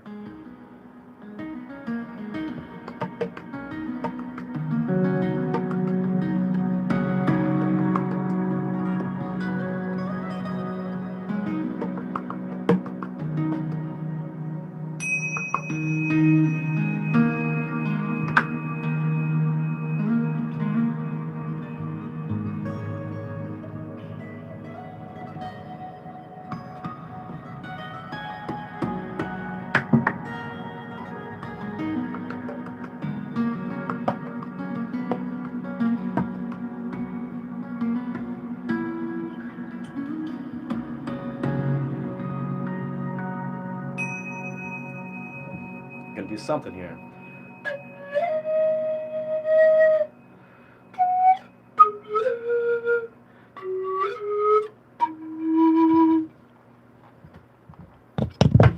Whoa.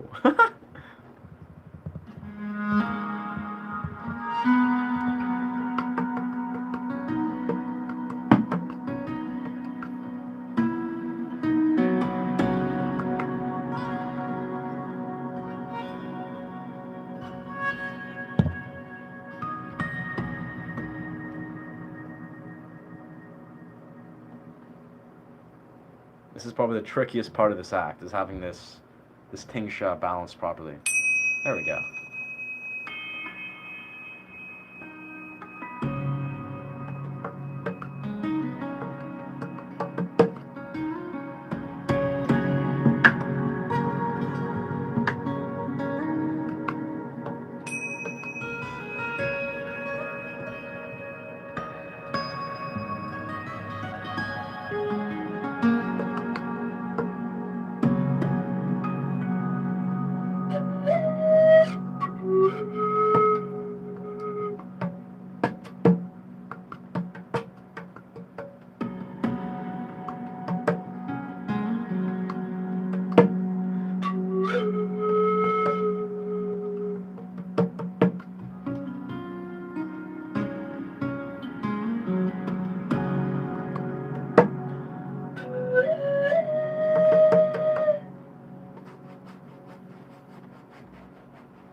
Yeah.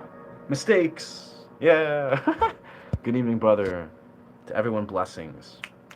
Thank you, brother. Thank you, brother. Your sound is expanding. Thank you, dog. We're trying. This act takes a lot of focus, in truth, because I just developed it yesterday. Like this, trying to focus this percussive. I've done stuff similar to this, but yeah, trying to create the rhythm successfully synchronized with all these guitar elements. It's a task. It takes a lot of focus.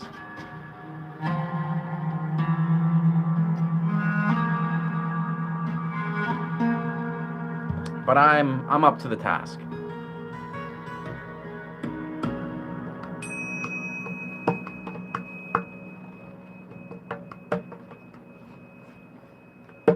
It's all about angles.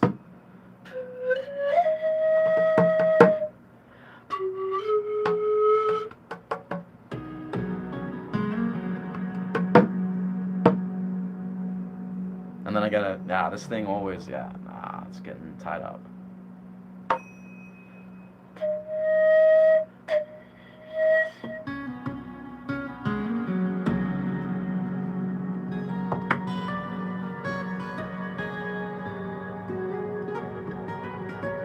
I also don't have this G sharp minor scale down fluently. Do I record music, man? I do record. Honestly, most of what I placed is on my YouTube. I have stuff I'm gonna throw into the studio, like I do studio sessions to record, but I might was my rights. Nice. It makes me interesting and makes much of my home. Beautiful. Thank you, brother. I appreciate your energy, brother. I appreciate you, Lion. You're dope. That means you are great. People who say you're I suppose so. I appreciate you so much, though, Lion. I'm a new kid on the block in this realm. Like, it really is like navigating these waters of stream realm is both beautiful, powerful, and healthy for me, I think, and for the newer audience at large. Timed out. Yeah, peace out, Tractor. But it's, it's a quest. It's like I'm a student. I'm a student of finding this. I am not. I am not a Christian.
Animator and a musician love to collaborate sometime. Yeah, honestly, it seems like a good plan. You seem like a kindred spirit, brother. I think that'd be a fun collaboration, dog.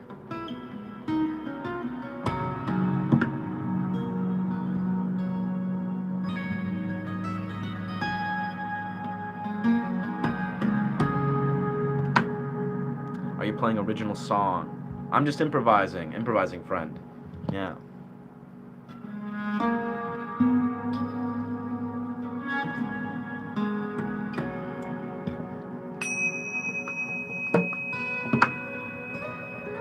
So everything I'm doing is original, but it's, yeah, just improv. I could definitely see myself composing stuff in this exact place.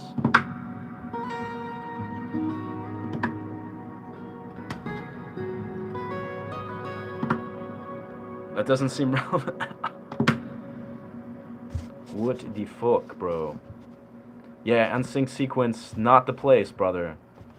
I think it goes without saying, but I like to really just openly convey political and religious ideologies, like having like one-dimensional discussions or arguments, if you would, is not the nature of this channel. This is a music channel, friends.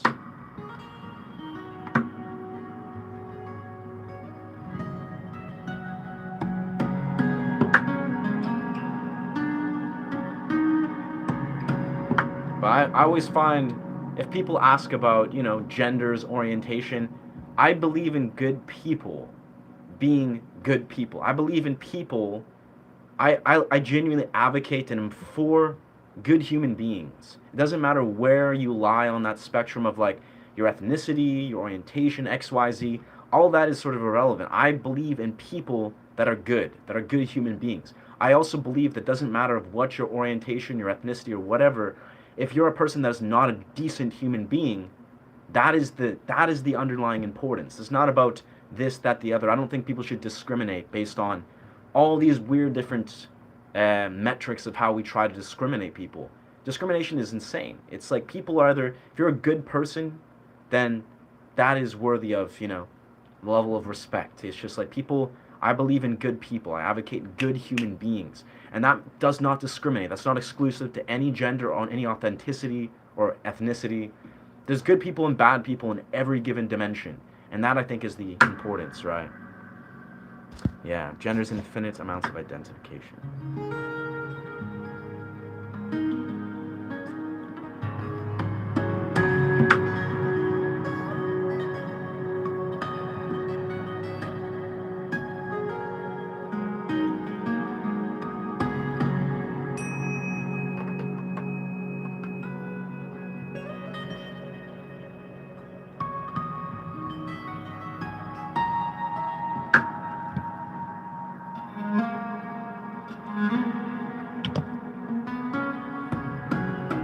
Alright, I'll see if I can get this percussive element in here.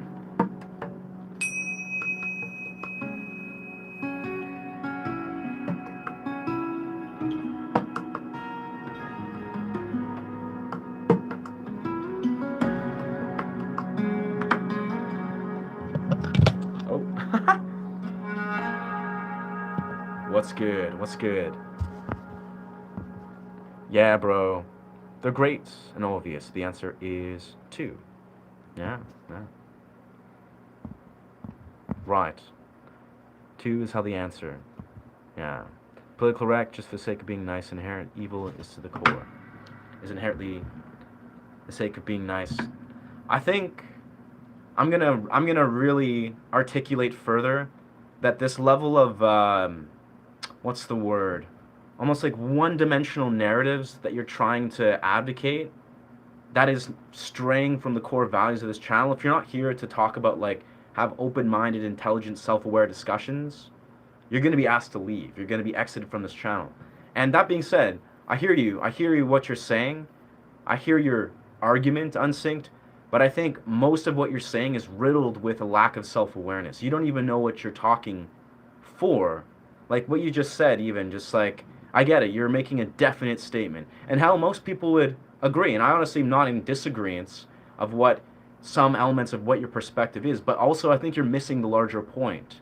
You're missing the larger context of what actually is important in both of your claims. Sure, you can argue all day long of what you just tried to claim that's important. You're acting like that's the vital importance. Brother, yeah, if you had a deeper level of self-awareness, you wouldn't be almost like making these ultimanium claims. You'd be looking at the deeper purpose or importance of what you're trying to argue for. And yeah, again, this is just the caveat that I throw to anybody respectfully, is if you don't know how to successfully, like, almost like communicate in an emotionally intelligent way, especially we're on a YouTube live stream. You're not in the real world. You're not sitting here in a political or gender rally, arguing your truth in front of, XYZ. It's like, know when and how to articulate the things you stand behind, or else you're going to basically fail to do your belief justice. Are you actually successfully unraveling an argument from a place that is self-aware, that's communicating intelligently, or are you doing it a disservice? Ask yourself that to unsynced. And this isn't just about, what homie was just thrown out there, or stranger was just saying out there. It's like that fits in the same category of what I dissuade people to argue or express and talk about on these channels. It's not because, again, people have free will. People should speak their truth. They should air these things out. They should communicate their truths. But again, if people fail to practice healthy self-awareness and healthy communication, it's like these are all slippery slopes. Like this critical thinking 101. And yeah, I hope Unsync figures out what he's trying to unpackage. I hope he figures out the way to articulate it. Hope he comes to a deeper truth. But until then, come back, learn to maybe study and reflect on your ability to communicate. the points that you maybe want to talk about.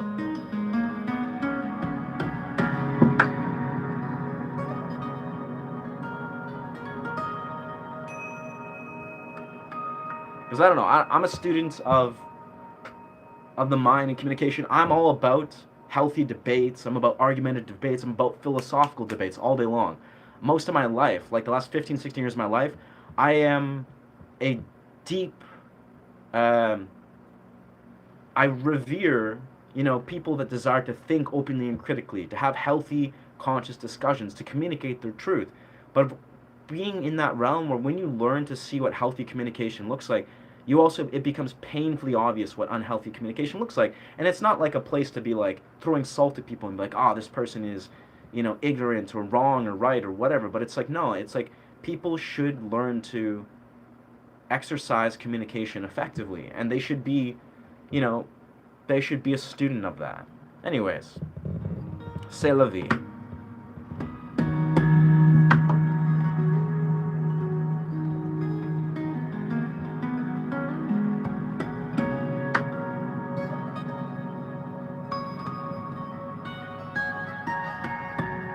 Well, what's bizarre is Unsync didn't even seem like he seemed like a relatively civil dude. He didn't seem like outlandish. He wasn't like trying to be like extremely outlandish and unhinged. It seemed like he was trying to package something, but the caveat lies, the underlying point is still the same. Is like if he doesn't respect the core values and understand, what the core values are, that's cool. Like this is why we're, laying them down. But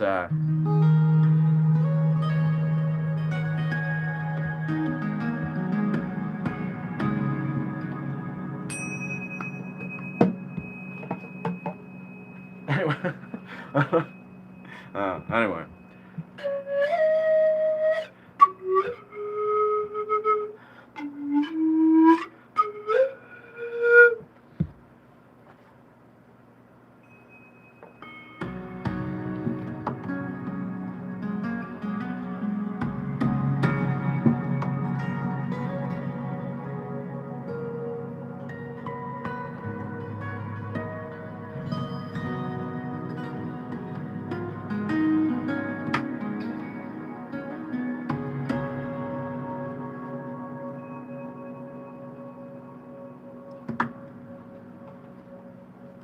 Yo, what did I miss?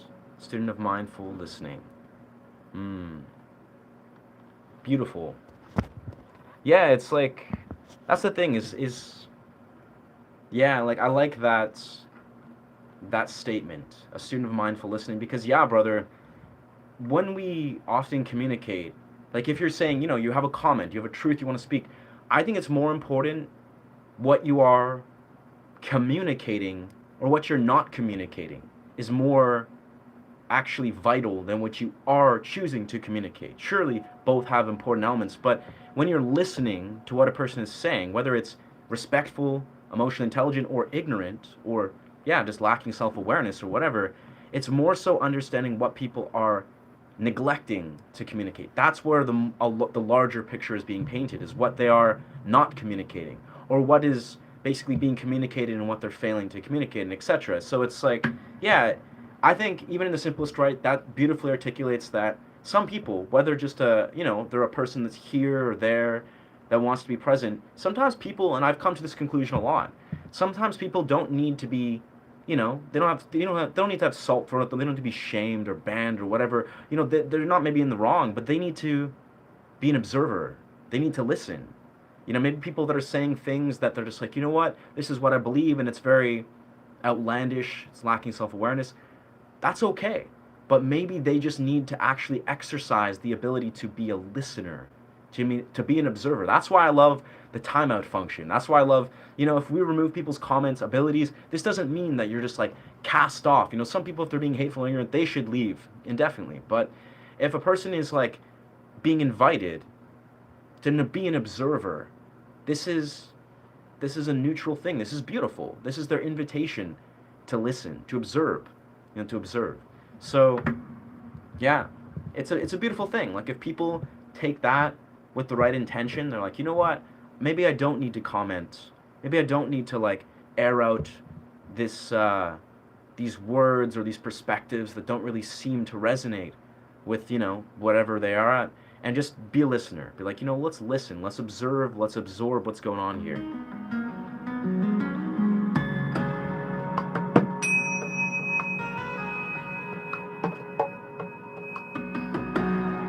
That goes a long way.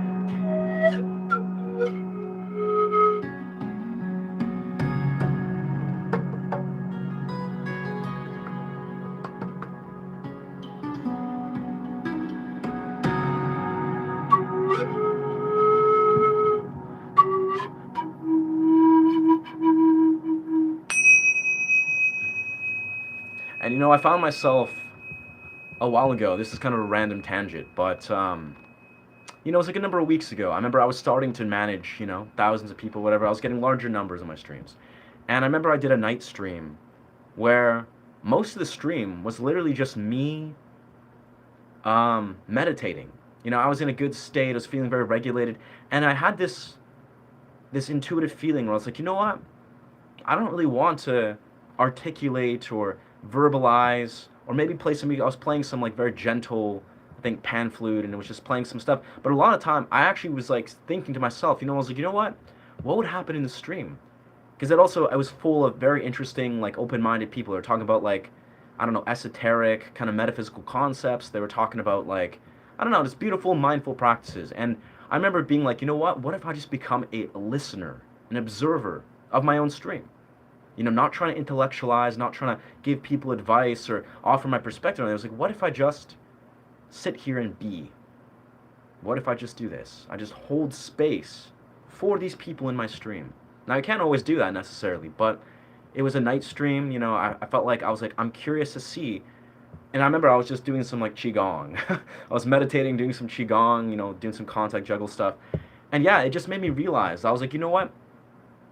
A lot of people, myself included, there's a time and place to literally just simply hold space for another. And especially as a streamer, I think that's a important parallel to give yourself permission to exercise. Not always, maybe not often, but it's like we always have that ability, whether you're in the real world, whether you're as a streamer, to try to invite the audience, the viewers, the commenters, to have space held for them. It's not me trying to make this about my perspective. It can be, but it's like, how beautiful is it to just simply introduce awareness back to the viewer? Be like, the comment sections at this time too, people were having these dialogues, going back and forth, and I was like, you know what? I want to be an observer. I want to be a listener. I want to be a perceiver of this, a witness.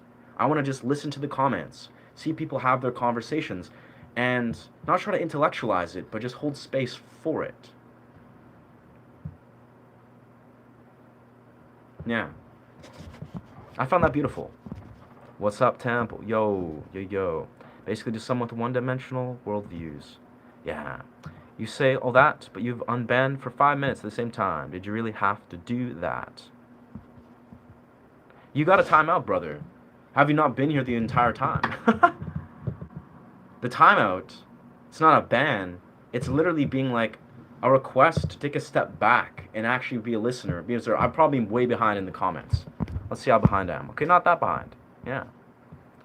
But yeah, the whole point I was saying is, yeah, brother, to Unsynced, you didn't seem to listen. You didn't seem to actually be listening to not only what I was trying to convey, which is, again, if you're going to say things that are like having arguments or speaking your truth, do so with a genuine level of self-awareness. Realize if this is the place and the time, and again, I openly express, this is a music channel.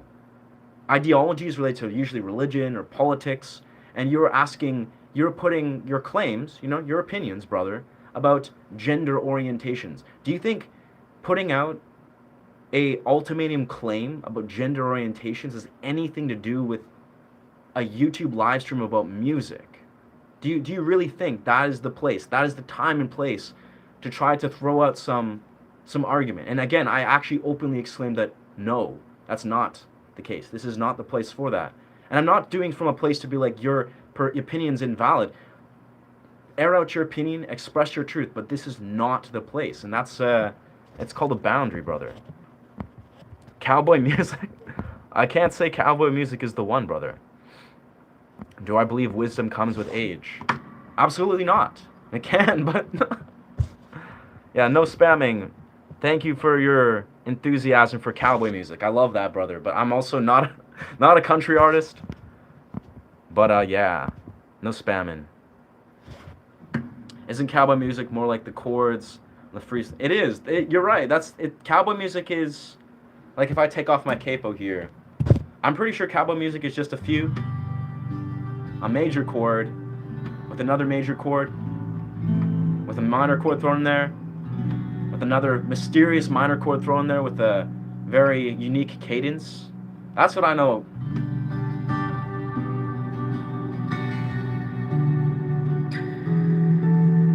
That's less cowboy music, but I don't know. I'm not a country artist, but I think cowboy music's great, brother. But it's kind of just low. It's slow, intentionally placed chords that usually sit in a particular key.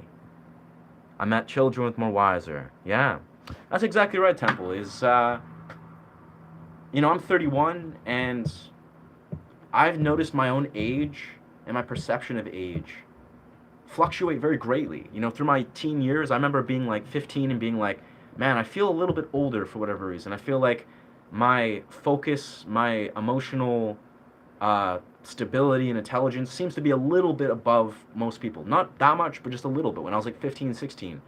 And then it kind of fluctuated where I was like, when I'm 20, I'm like, I feel like I'm 20, but I also feel like my emotional awareness is there, but my vision and my perception of my values is also feels different. It feels like I maybe desire to nurture my younger self, nurture maybe like ancient philosophies that don't align with the modern values. It was almost like my perception of my age was greatly shifting, usually for the better, based on what unique phase I was at. Now I'm 31. I feel like a 31-year-old. I feel like I've achieved more than most 31-year-olds, just confidently so. And I feel like my age doesn't even feel relevant. I don't feel 31.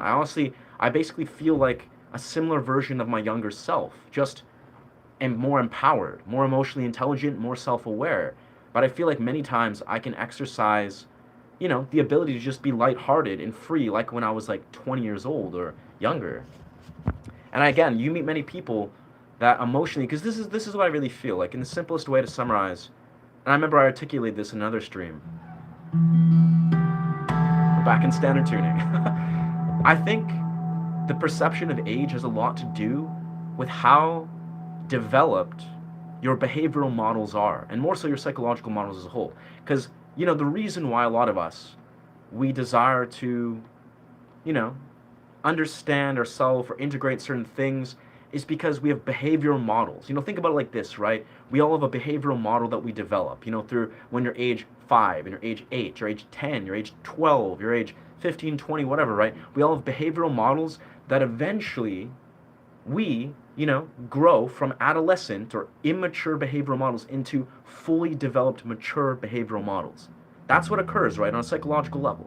We all go through that process. You look at behavioral models in psychology, there's very specific patterns of when we're like 8 years old, when we're 5, 6 years old, we're in developmental models. That's what the idea is. Developed behavioral models or developmental models, right? And some of us, we never fully develop certain behavioral models. We just don't. Hell, most of us do. I can look at myself and be like, there's certain behavioral models without a shadow of a doubt that I desire to fully develop into a emotionally mature or fully mature behavioral model. So there's people that are in their 30s, 40s, 50s that have certain behavioral models that are completely immature.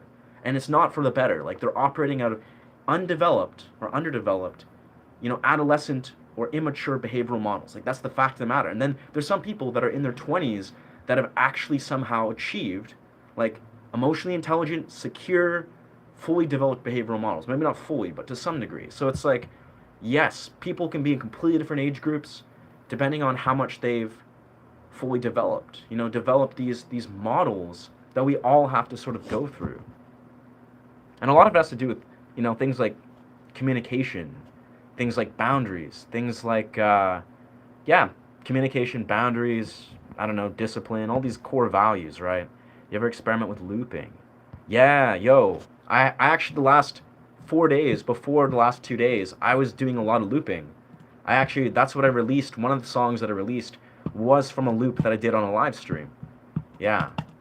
I don't know. I have to probably, be vigilant or be diligent in my time because I'm going downtown to see my partner in a couple hours or so, or whenever. So I got to organize my time. So I'm not sure if we'll get into looping today, but yeah. What is good? What's good? What's good? What's good? Yeah. Is it crazy to bring some more grounded themes to the conversation? Again, unsynced. I say this with like utmost sincerity and respect. It didn't appear. Again, I get it, brother. You're limited. You're a text behind a screen. You're just navigating one-dimensional words trying to convey something. But it seemed like you immediately jumping to some sort of like connection between gender orientation. Even the fact that you're not listening to the very clear boundaries that I'm setting on what this stream is oriented. No, unsynced. I would not define more grounded themes as your opinion.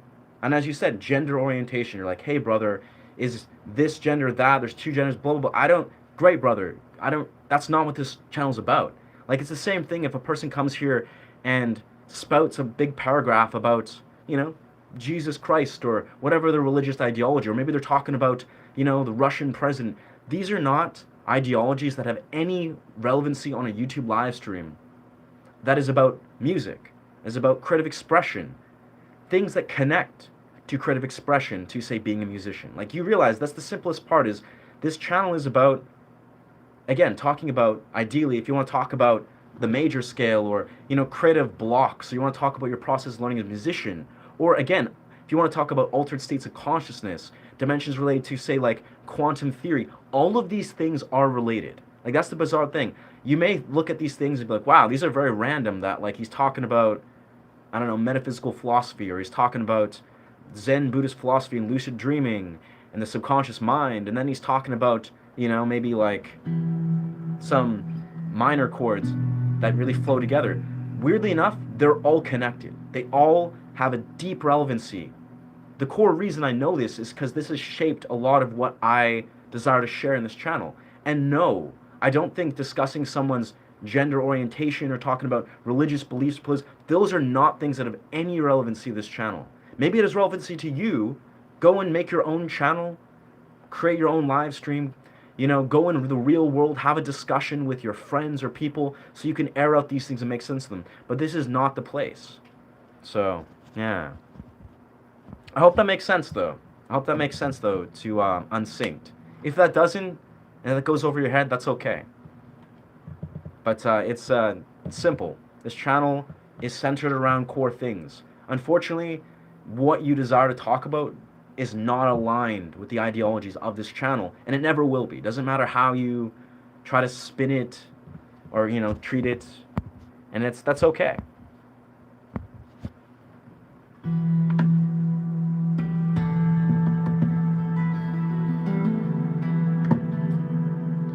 Yeah, no, that's a weird thing, I think, too, Temple. Like, why? I was also curious. I was like, why is Unsynced choosing to address, his question that was, again, not even relevant to you, to me, to any of this core channel or the channel's core beliefs, but to Temple. Like, that already shows a lack of self-awareness to a highest degree. It's almost like he was making some unconscious prejudice, some misconceptions. Like, Unsynced, I mean, again, I say this with respect, you seem to be all over the map, and it's not about what you're saying, it's about what you're not successfully conveying.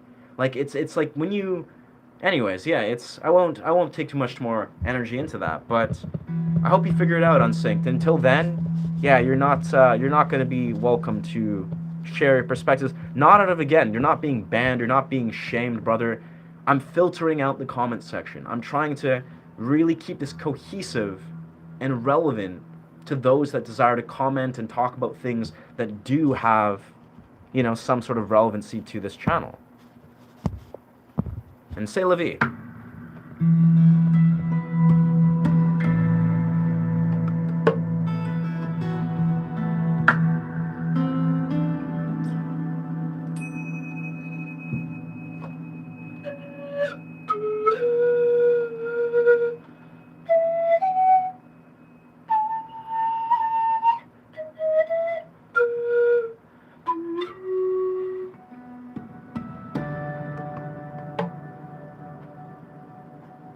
people are more than their sexual orientation and religious beliefs.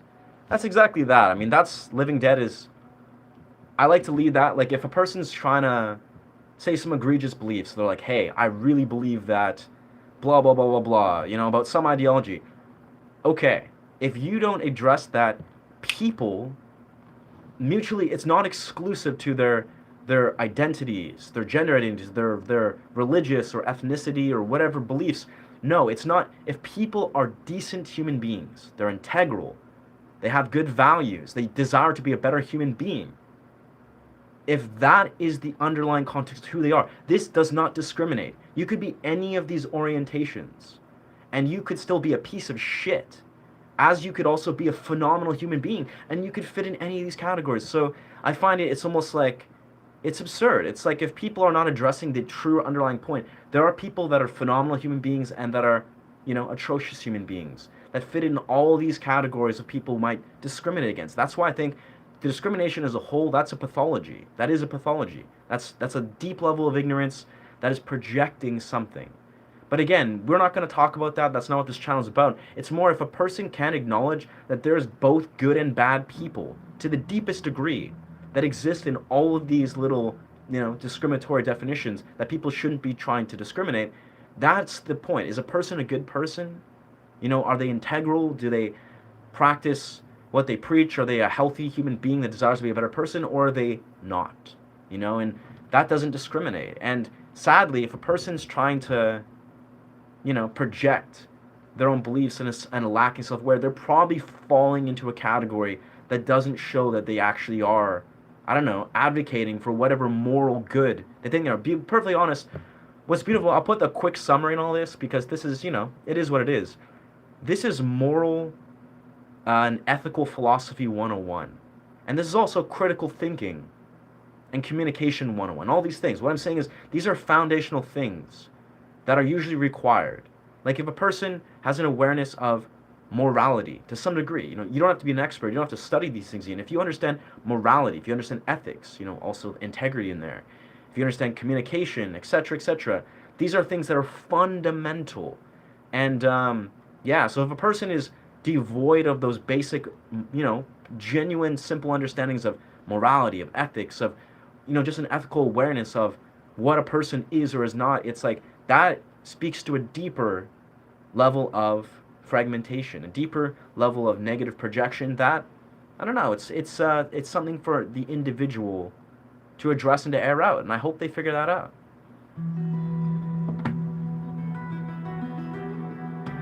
And I think that's why this whole I'm giving this my energy at all is like, nothing, no, again, I wish nothing but well to Synced. I hope he figures it out, to Unsynced. But I'm using this as an example. Like, this is a good example where it's like someone desired to come in and just express. He didn't even seem, Instinct wasn't even being disrespectful. I'll give him that. He was being very respectful to some degree, where he was just trying to convey this stuff, but he was basically showing that he was basically being a launch off point to show, I think, what is important, how we can sort of understand why and what is against the ideology of this channel. It's like if you're, trying to basically argue for something that has no relevancy and etc., then it's like he's basically embodying perfectly the example of why a person, that's maybe well-founded or not, I don't know, is unable to hold space for whatever they're trying to argue. It's, I don't know. I think I kind of botched the fuck. I botched the fuck out of that last couple statements, but I think you get the gist of it. I wonder if you look like the Hat Brother. I look pretty cool, wrong side. People are more, yeah. That's the beauty. Is like we can always. This is the beauty of being a streamer. I'll be honest. I would not be a streamer without a shadow of a doubt if I wasn't also a busker, a musician. If I didn't have a deep-rooted intention to share music, to create this portal, to try to, perform, but also teach people music, right? It's like, if that wasn't the case, I would not be a YouTuber, like, without a shadow of a doubt. I feel honored to hold space for this. I feel very honored. The fact that this channel's grown, I know for a fact that this is a high calling, and I'm happy to connect these dots. I'm happy to take upon this role to be a streamer for the sake of sharing music and holding space. But yeah, I would, without a shadow of doubt, I wouldn't be a streamer if I wasn't rooted within this beautiful universal language that is music, right? It is the bridger of worlds. It says far more than I could ever try to communicate.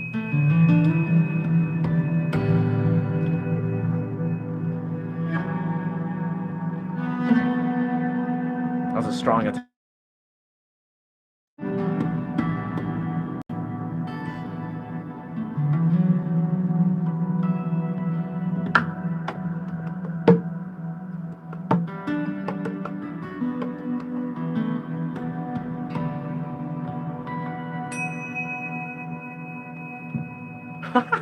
You know, I find it so funny, just on a random note, this act that I'm trying to do, right, where I'm trying to like, hit some percussive baps and tapping and this thing, it is almost, it's so, whoa, it's so engaging and even demanding, so to speak, where it's like I'm doing multiple things at once, that it basically bypasses the mind. Like a lot of this, my brain, my body, it knows what to do and how to transition and create this act of like, being like all the different pieces, they're all working in unison, that often it bypasses the brain. Like my mind isn't thinking at all when I'm trying to focus on trying to juggle these instruments.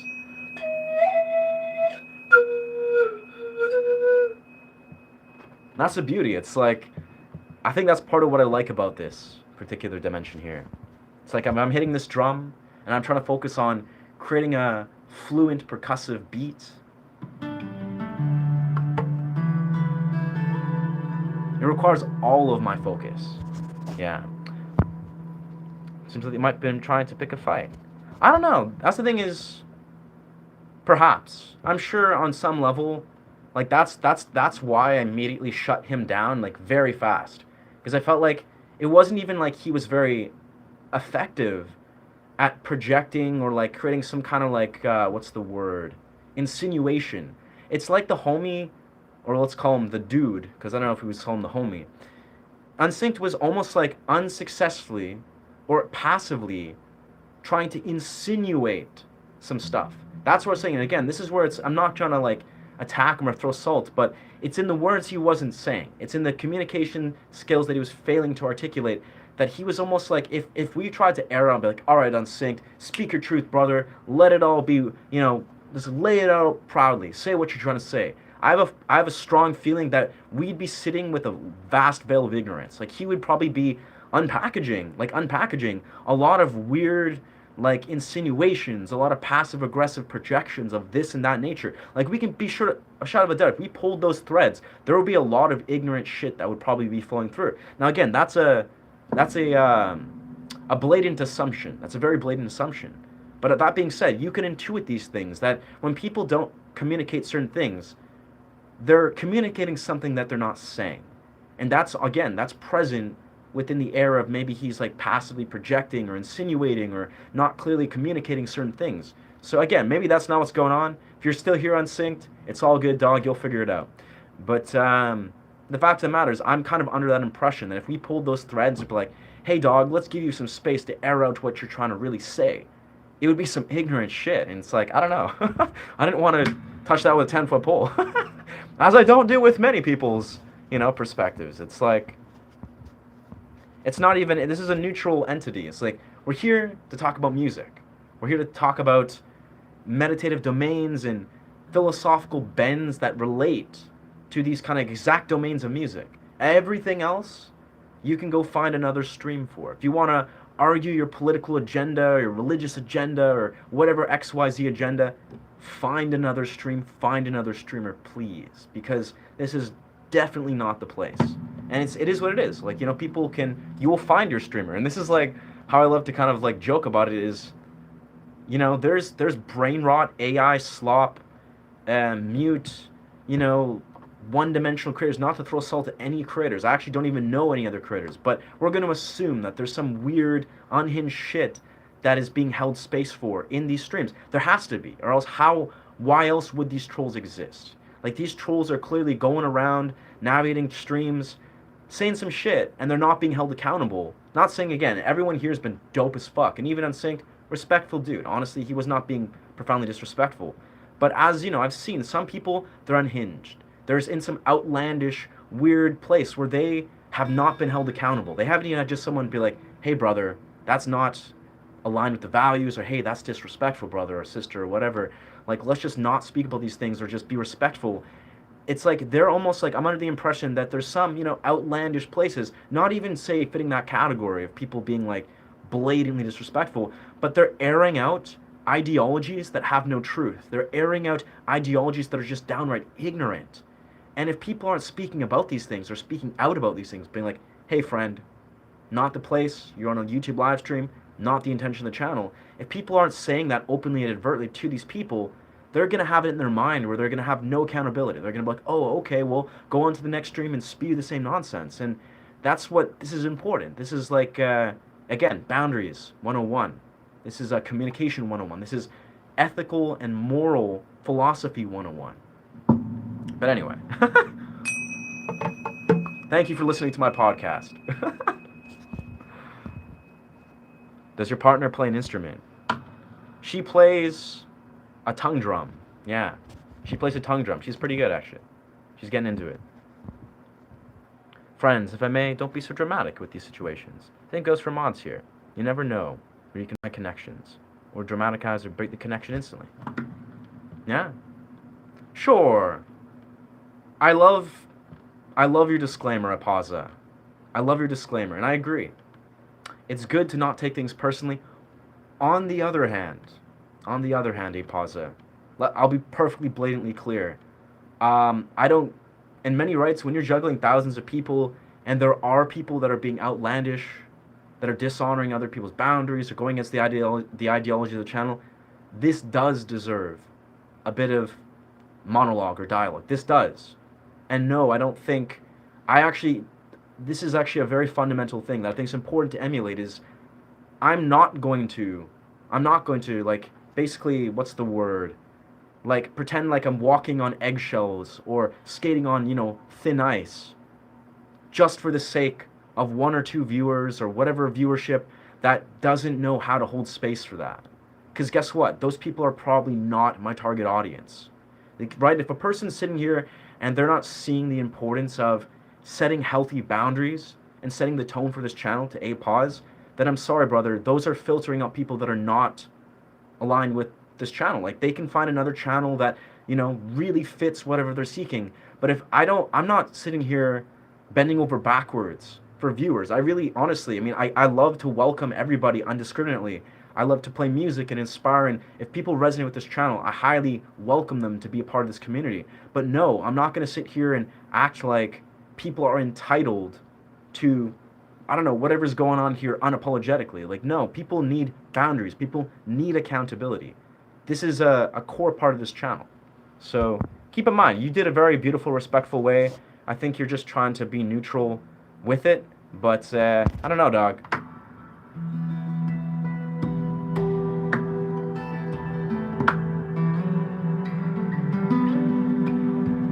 I think it's like, yeah. Again, I'm a student of this, like to the homie I was saying earlier. I'm new to streaming. I've been streaming for like 6 months. I'm navigating these waters. But I actually strongly believe that, yes, you have to set boundaries. And you should hold people accountable. That just in the simplest right. It's not even about me spieling all day long and giving them my 2 cents. But no, brother, I highly dissuade. I want to dissuade people that do not align with this channel to leave immediately. Like, I want to filter out this community. I'm not trying to invite everyone in kumbaya and like, let's just appease everyone. No. I don't give a fuck. Like, if people do not align with this channel, I really highly invite them to leave. It's not even a personal endeavor. It's about me setting the boundaries and the tone for the community I want to grow. So I just want to make that very clear. I don't think the homie was saying that evidently, but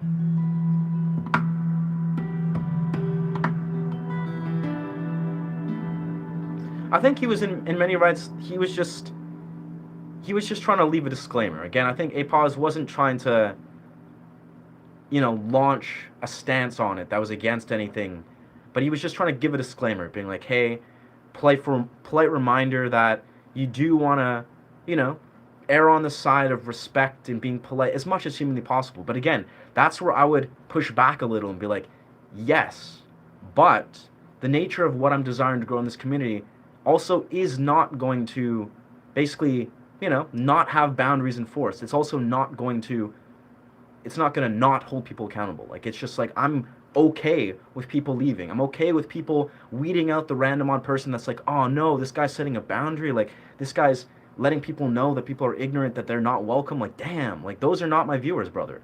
So, anyways, not saying that's the case, but.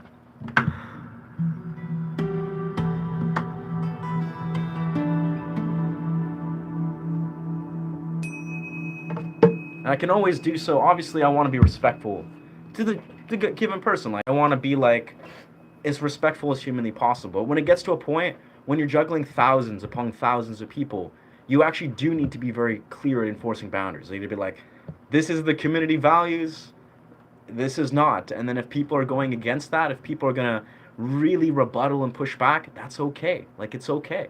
They can just find another channel.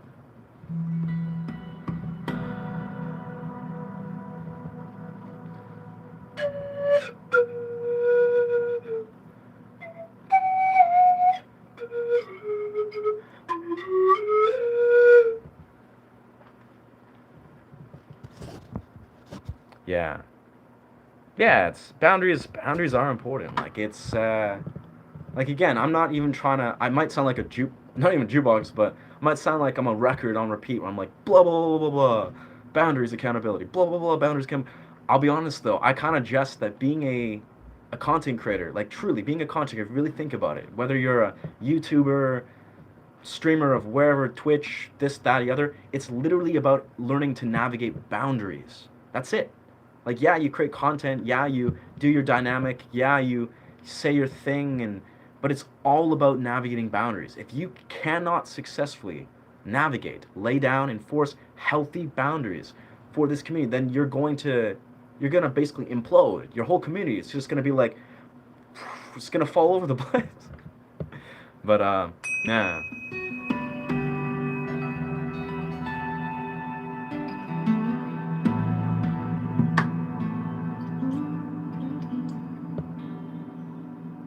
But anyways, I think I'm beating a dead horse, so to speak.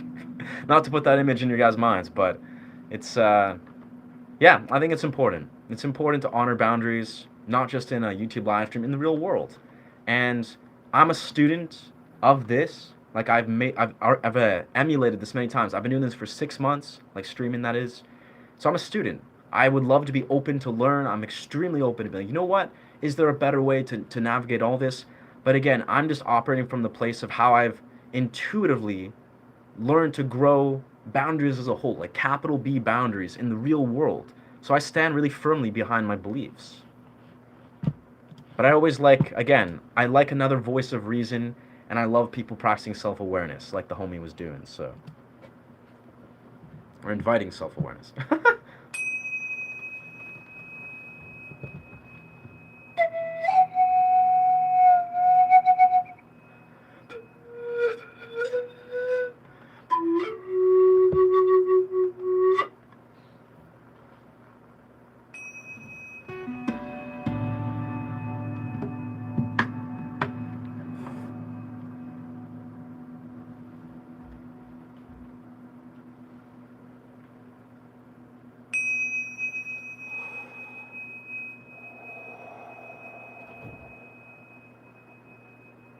I invite you, if you feel called, just to allow yourself to just take a collective breath.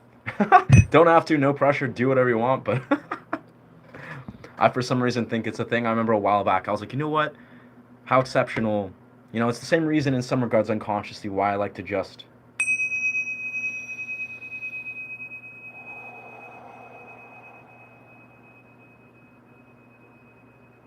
stop and just strike this tingsha, just to, give people space to be like, let's just sit with this sound. Let's be present with this resonance pattern. And of course, I'll just breathe whenever I want to, but social media desensitized humanity. Trolls tend to hate themselves to the point to make others feel what they're feeling. Speaking from a place of experience, music soothes their hate. Yeah, that's true, Joe. That's so true, brother. And that's what I see. You know, if there's some nights where that's a very healthy take, is you're right. Some people, even if they're projecting, if they are malaligned with XYZ things, you know, maybe they're trying to air the ideologies in a way that maybe does merit being excluded from this community. But if you just sit, you know, they just hear some music, they hear me playing the music, you know, performing this and that, and it just touches their soul. They're just like, you know what? You know, maybe I don't need to share this thing, or maybe I can just listen, be a part of this community, even if this means honoring, you know, self awareness, or even if this means trying to communicate in a way that's respectful, that is aligned with the ideologies. Like, I hear you. It's like trolls are just humans, obviously. It's just like they're just humans. They're just a dude, a person. Maybe they're having a bad day. Maybe they're a little stressed. They're seeking something. And this is kind of why I like to also air out people's perspectives. Obviously, even a person that has a little bit of a disjointed or malaligned perspective, they're just a human being, right? They're here and they're seeking something. You know, this is why they're on YouTube, evidently. And that's also often why I like to make this space not just about just playing music, right? If a person wants to learn about guitar, I love to answer some questions so we can learn, you know, that's like a huge core intention of mine in this channel.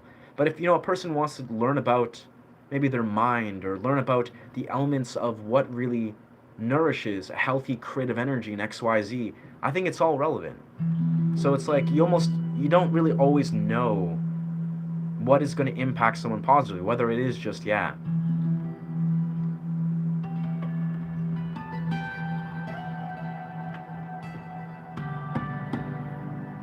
whether it's just some simple sounds.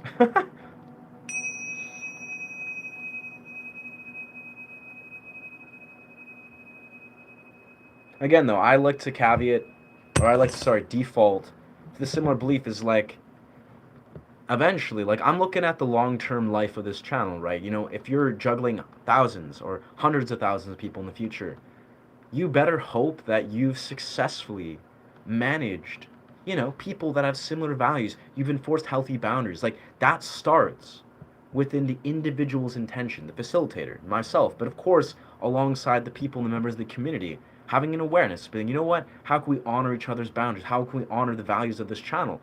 That is what's going to set the foundation for the hundreds of thousands or whatever this is going to go, right, in the numbers and the metrics in the future. So as much as I always want to keep like the core intention of this channel in mind, like we're going to play music, we're going to just kick it, talk about things that I think are important to communicate, I'm also trying to think of like the way to manage this channel in the long term, of being like, what is the vision of this channel, the core intention of this channel, and make sure I can really set the healthy foundation for that.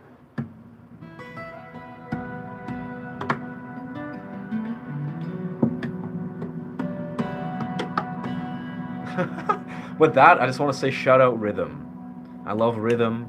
I'm feeling very inspired for Rhythm, even though I'm like getting a bit derailed. It's like Rhythm is beautiful. That's relative. You don't have grounds to claim negativity. Maybe you're overexcited. You are negative when you speak like that. And of course, you can judge however you want. Just my 2 cents. If you interfere, I can interfere if needed. That's my role's boundaries. I can to remove or discourage unpleasant, offensive comments. This is a positive place. There's no need for negativity.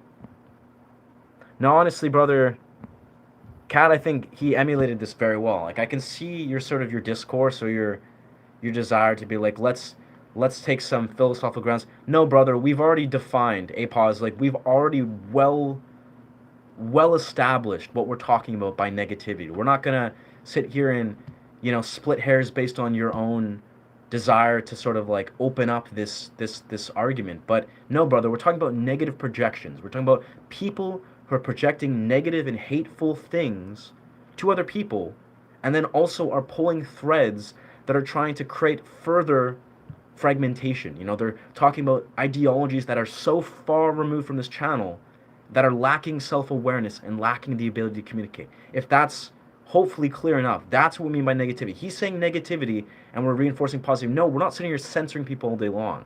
We want people to speak their truth. We're not trying to make people act like they gotta shame themselves for, you know, this world is not perfect, but it's boundaries. It's like Kat eloquently said, that I've reinforced over and over. It is boundaries. You either understand that there are boundaries that are required, that are healthy, that are normal, and you should be honoring that, or you don't desire to understand, and that's okay. Like, you gotta figure these things out one day. Yeah. Like, again, I almost think what APAWS, in some regards, I think APAWS is he's trying to stand his ground for what he's trying to say is authenticity. He's trying to say that he thinks that, in his opinion, and again, this is an interesting piece because this goes deep. I think APAWS is trying to say that people should feel safe to express even the most ignorant, outrageous things if it's authentic to them, if it's important to them, and people should do a better job of filtering what is said negative. We do a fine job here. I think that has been established, and what you're trying to say is maybe what you're saying is an authentic truth, saying it's inauthentic to judge people's negativity based on the perimeters we've already laid out, the boundaries are laid out. That, I think, is, again, maybe just reflect on what you're trying to stand behind, APAWS. Like, I get it. You're trying to advocate an authentic stance, and I commend that, brother. Like, I commend that. But here's the thing. I'd say that there's times and places to successfully emulate that. Like, if you feel like there's an injustice on how you yourself or the people around you are conveying themselves authentically, like you say that, oh, some people, maybe they're defining negativity as something that it's not, or positivity as something that's not. That's something that's, I think, a deeper belief that you need to air out outside of the context of here. It's like, this is where, again, I advocate people that have a level of self-awareness, the ability to communicate, because this is the defining factor of everything that we've been talking about here is there are certain things that people should and only really can understand from having these same kind of discussions and putting these things in perspective in the real world. There's a time and place to have certain discussions. Even this, like, this is not a regular orthodox balanced conversation. I'm on a live stream saying some words, right? I'm unraveling my perspective. And you have a limited ability to convey what you're saying over a text. You're lacking tonality, you're lacking the ability to fully articulate, and that's okay. But even further, it's like there is a time and place to practice and integrate certain things, like, say, understanding what your authenticity is, your definition of it. These are things that you should figure out before you go and argue these things on the internet. Like, this is kind of what I'm just trying to emulate is there's a time and place for certain things to be expressed and communicated on the internet. This is the internet. Like, this is a window of YouTube, right? There are certain things that should be dealt and addressed in the real world with the people in your life, with, communities or members of your community. And this is where, again, the boundaries come into play. If a person can't differentiate what those things are, well, as the facilitator of this channel, I'm going to do that. I hope that makes sense. I hope that does. I don't know.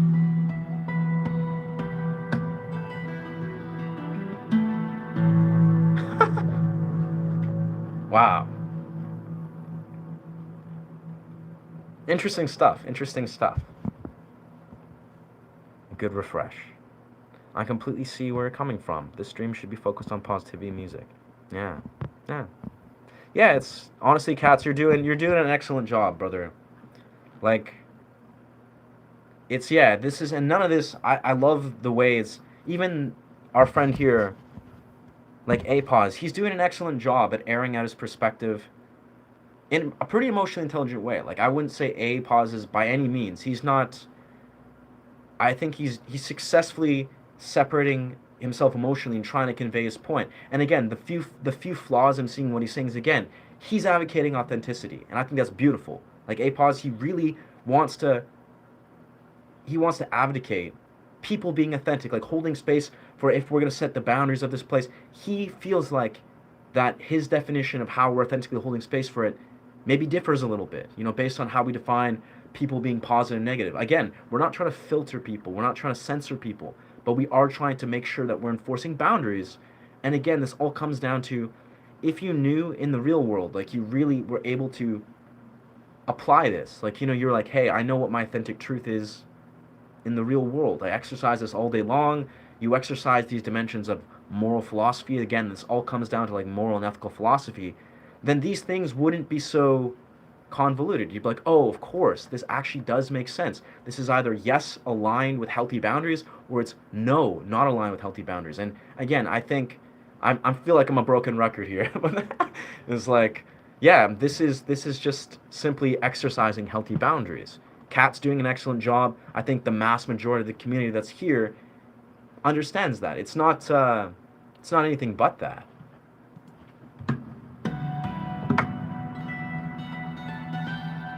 I'll be honest too. Like I want to say, I'm really happy with the mass majority. Everyone's been really chill here. Like I don't think, I feel blessed to have just a community of people that are orbiting around this space that are respectful, like diligent human beings. Like again, some days, I'll come down. Who knows if it's just like, I don't know, the time in the universe where unhinged people will come out and project like true negativity.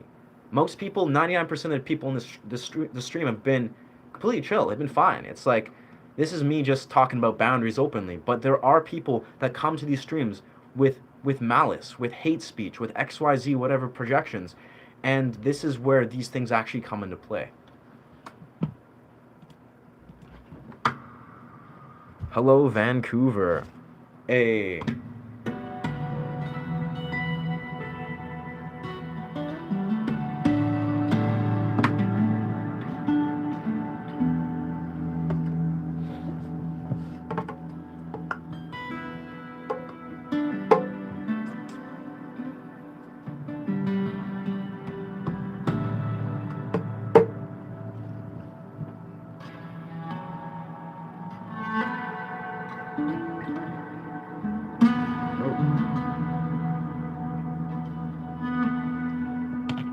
Yeah.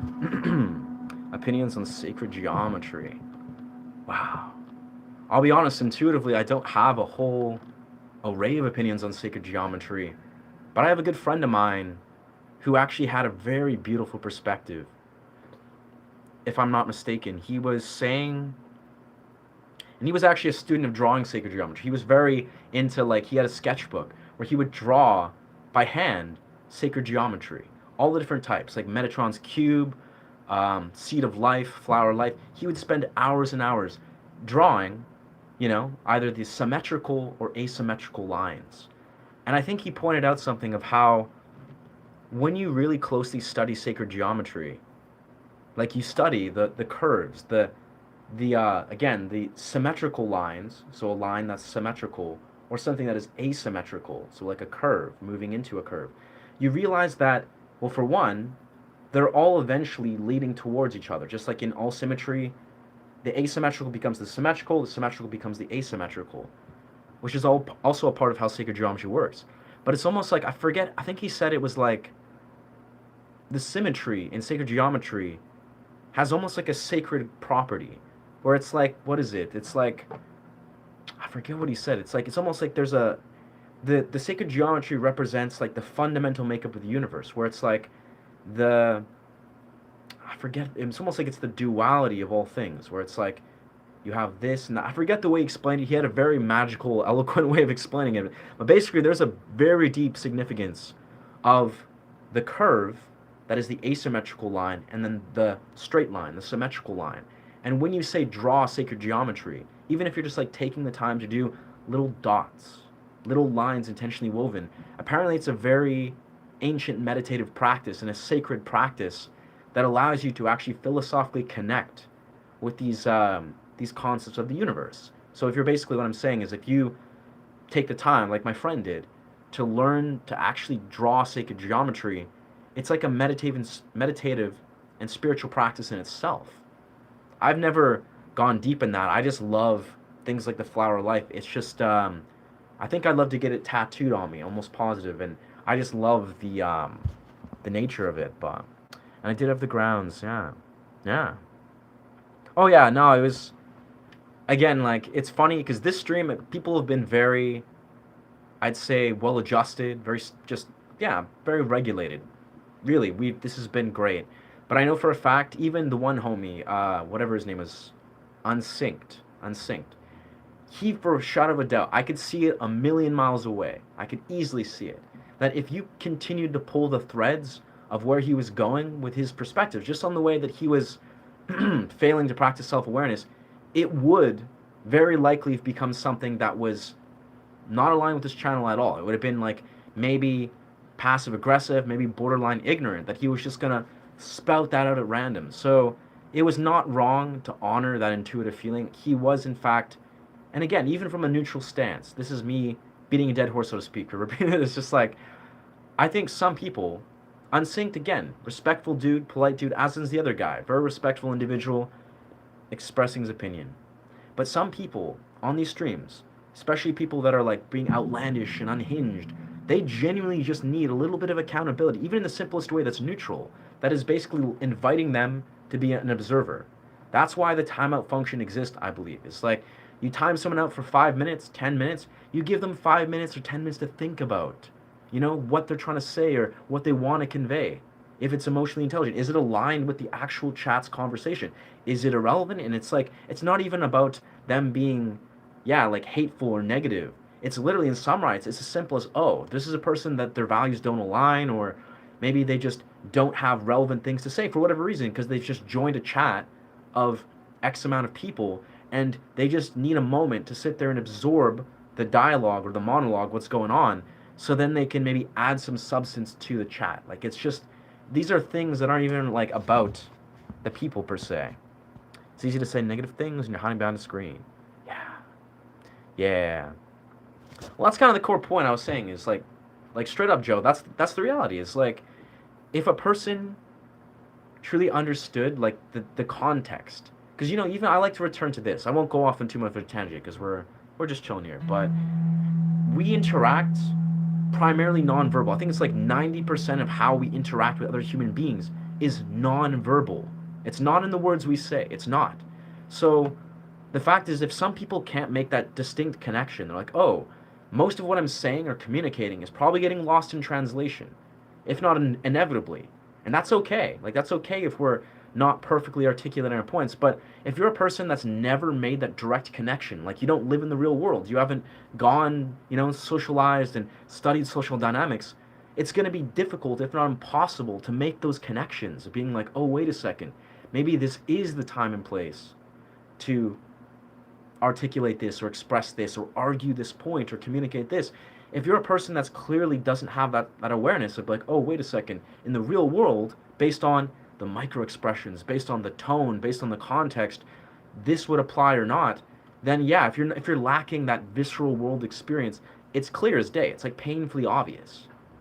And that's kind of like a often sort of some salt I like to throw at trolls, like just saying, in a neutral way, is I don't think people realize how painfully obvious it is to people that are in touch with, how people are supposed to communicate in a healthy way in the real world. It's painfully obvious when you lack self-awareness and don't know how to communicate, like, as if you understood how it looks like in the real world. And not saying, again, most people here, if not everyone, everyone's been chill. Everyone's not in that category. But if a person comes in here and says some like outlandish, like nonsense, some compulsive, very unhinged shit, that is a person that's like they are embarrassingly out of touch with the real world, and that's okay. But that's a person that doesn't deserve a single second of whatever's going on here.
shout out Rhythm once again. Just shout out Rhythm.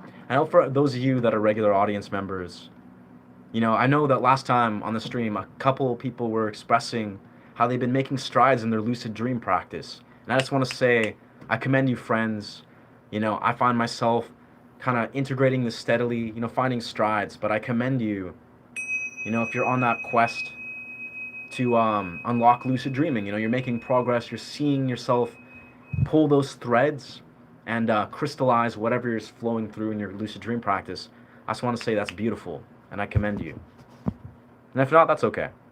Yo, thank you, Mike. Platonic solids. Oh, easy to negative things to say on your hiding this. Yes, I'm kind of behind here. Can I play Master of Puppets yet? I'll be honest, bro. I've lost complete interest in learning. Like, I'm gonna be super blatantly honest. I've lost full interest in learning Master of Puppets. Like, it's again, I'm sure I could learn it if I desired to, but it's like so low on the list. But I appreciate you continuously asking me about Master of Puppets.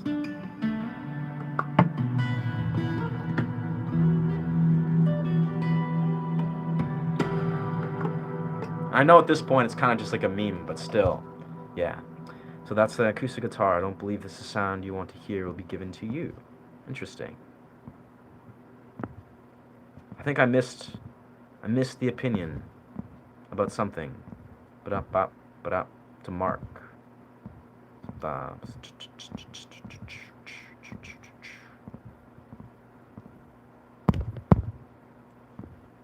Oh wow. I've really failed to keep up with the comments. Oh yeah, he was talking. Oh yeah, no, that dude, he's just memeing around. He's memeing around. Mark, I think Mark knows. He knows what this channel's about. He's been here for a while. He just does it as a meme. This is getting very spiritual. That it is.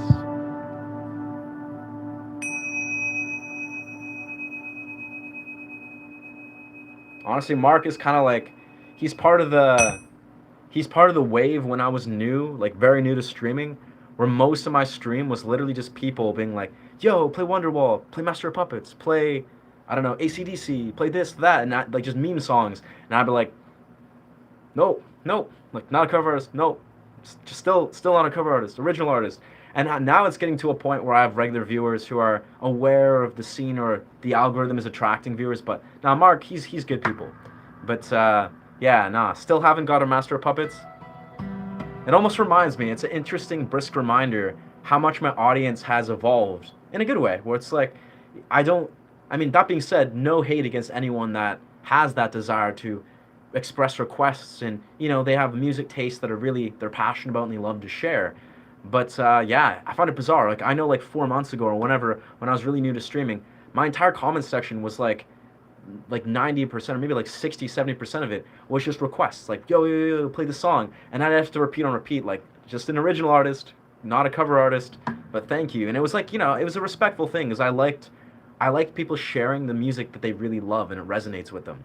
But it was like people didn't really clue in that there are artists out there that aren't cover artists, I suppose.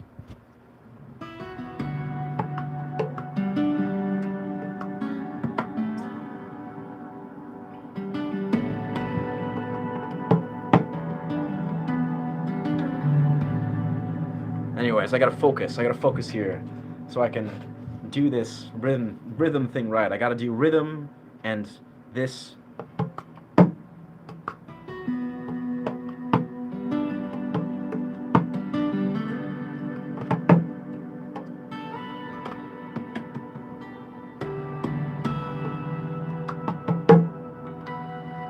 Just gotta focus a little bit.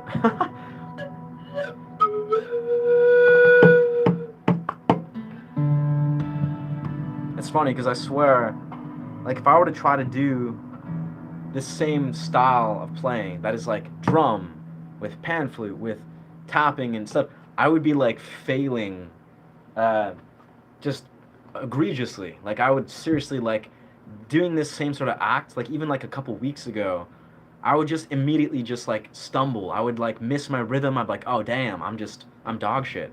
But But it's beautiful. Now I've made like an epiphany. I've had a few epiphanies. And of course, I did a stream yesterday where I was like streaming for like 4 hours doing this percussive act. And beautifully enough, it all kind of came together. I was like, I think I actually understand how to do this effectively. Yeah. Something, something. The art of dreaming. Wow. Homies, wow. What are those harmonics? What are those harmonics? These are artificial pinch harmonics or natural pinch harmonics. And also slap harmonics, yeah. Yeah. Nice. I'm so confused. So homie's saying that. He's asking about harmonics. Now play a tune. This is a tune. This is a cheerful tune, brother. I know fret and pinch. So I know fret and pinch. What are those? Huh. That's really awesome, bro. I love to hear that, Mike. Like, that's, I respect that. I commend you. What are the harmonics called? Huh. May I recommend a book for dreaming? I would absolutely love to hear your recommendation for a book about dreaming. But yeah, these are slap harmonics and pitch harmonics. I actually have shorts. I have some videos. If you're interested and you're subscribed to this channel, I actually have some videos that perfectly explains how to do both slap harmonics and pinch harmonics. But I can explain right now. It's like, that's a slap harmonic. These are pinch harmonics, where you're basically targeting the harmonic while also striking it with your thumb, placing your pointer, and lifting at the perfect time. But yeah, you can figure it out. I highly recommend, brother. I highly recommend. All good. You play your own. Play yours. I haven't played other music for years. Yeah, exactly, dog. Honestly, no disrespect or salt thrown at people. Whoa. No salt thrown at people that are cover artists or that are focusing other people's music. I get it. I've been there. I spent many years really heavily focusing other people's music, you know, of course, as we all should.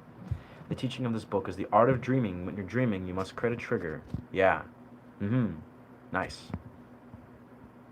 Nice. The Art of Dreaming by Carlos Cansana and Don Juan Castandenda. Interesting. Interesting. Yeah, no, I study Andrew Holosek's book.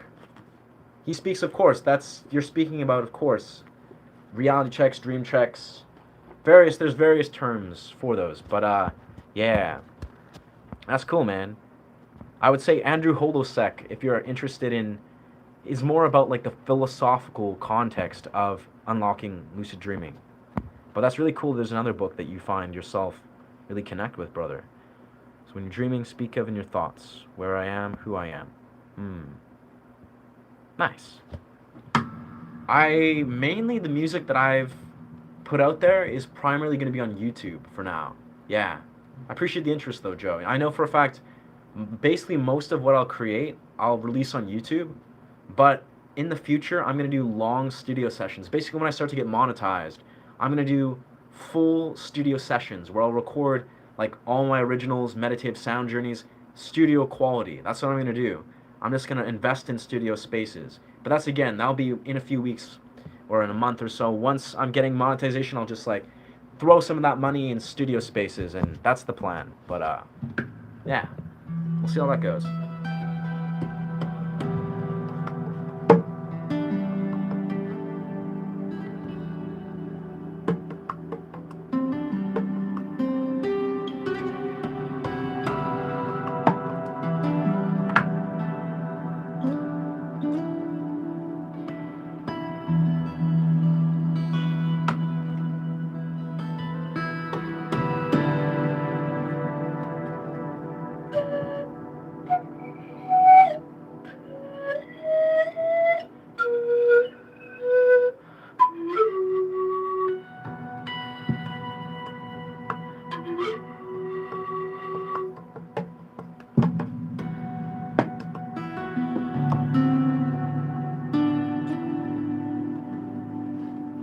I gotta situate this right here.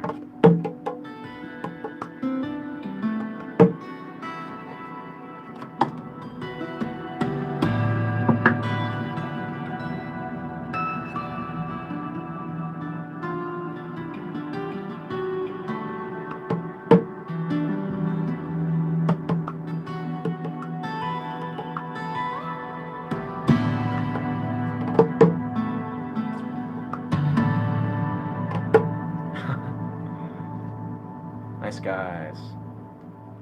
Yay, thank you. Thank you, bruv. I wrote this in a comment on a previous video. Potato and a peel, glass and water. Yeah, I see that. Interesting. Makes it easier to lucid dream. That's really cool, bro. I know. I remember I saw your comment, Lion, and that's a really unorthodox remedy, but I think that's something beautiful to consider. I appreciate you, yeah, really advocating that, dog. Arst axiom, interesting. The teaching is a book. Yeah, I love hearing about more literature that's talking about lucid dreaming because I think that is a powerful thing to continuously read about.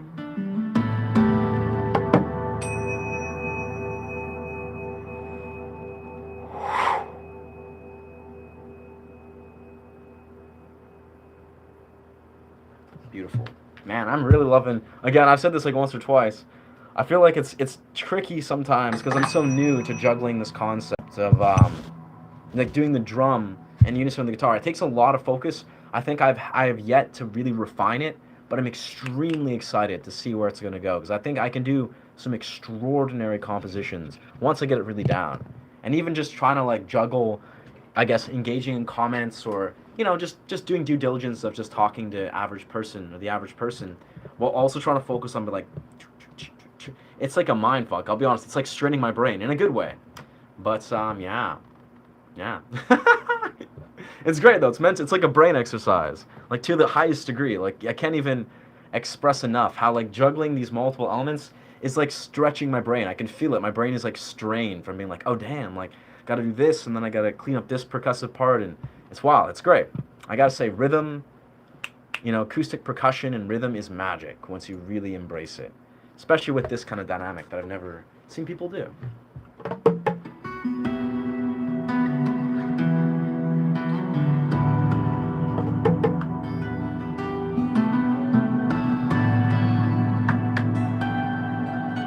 Like in the simplest right, it's like cleaning up my rhythm and my rhythmic awareness so much, which I think is awesome. Yeah. Well, I think we're just past the 2.5 hour mark. Yeah, I think we're probably gonna put it close to the stream right quick, because I gotta, carry out some plans. I got some plans for my partner in a bit.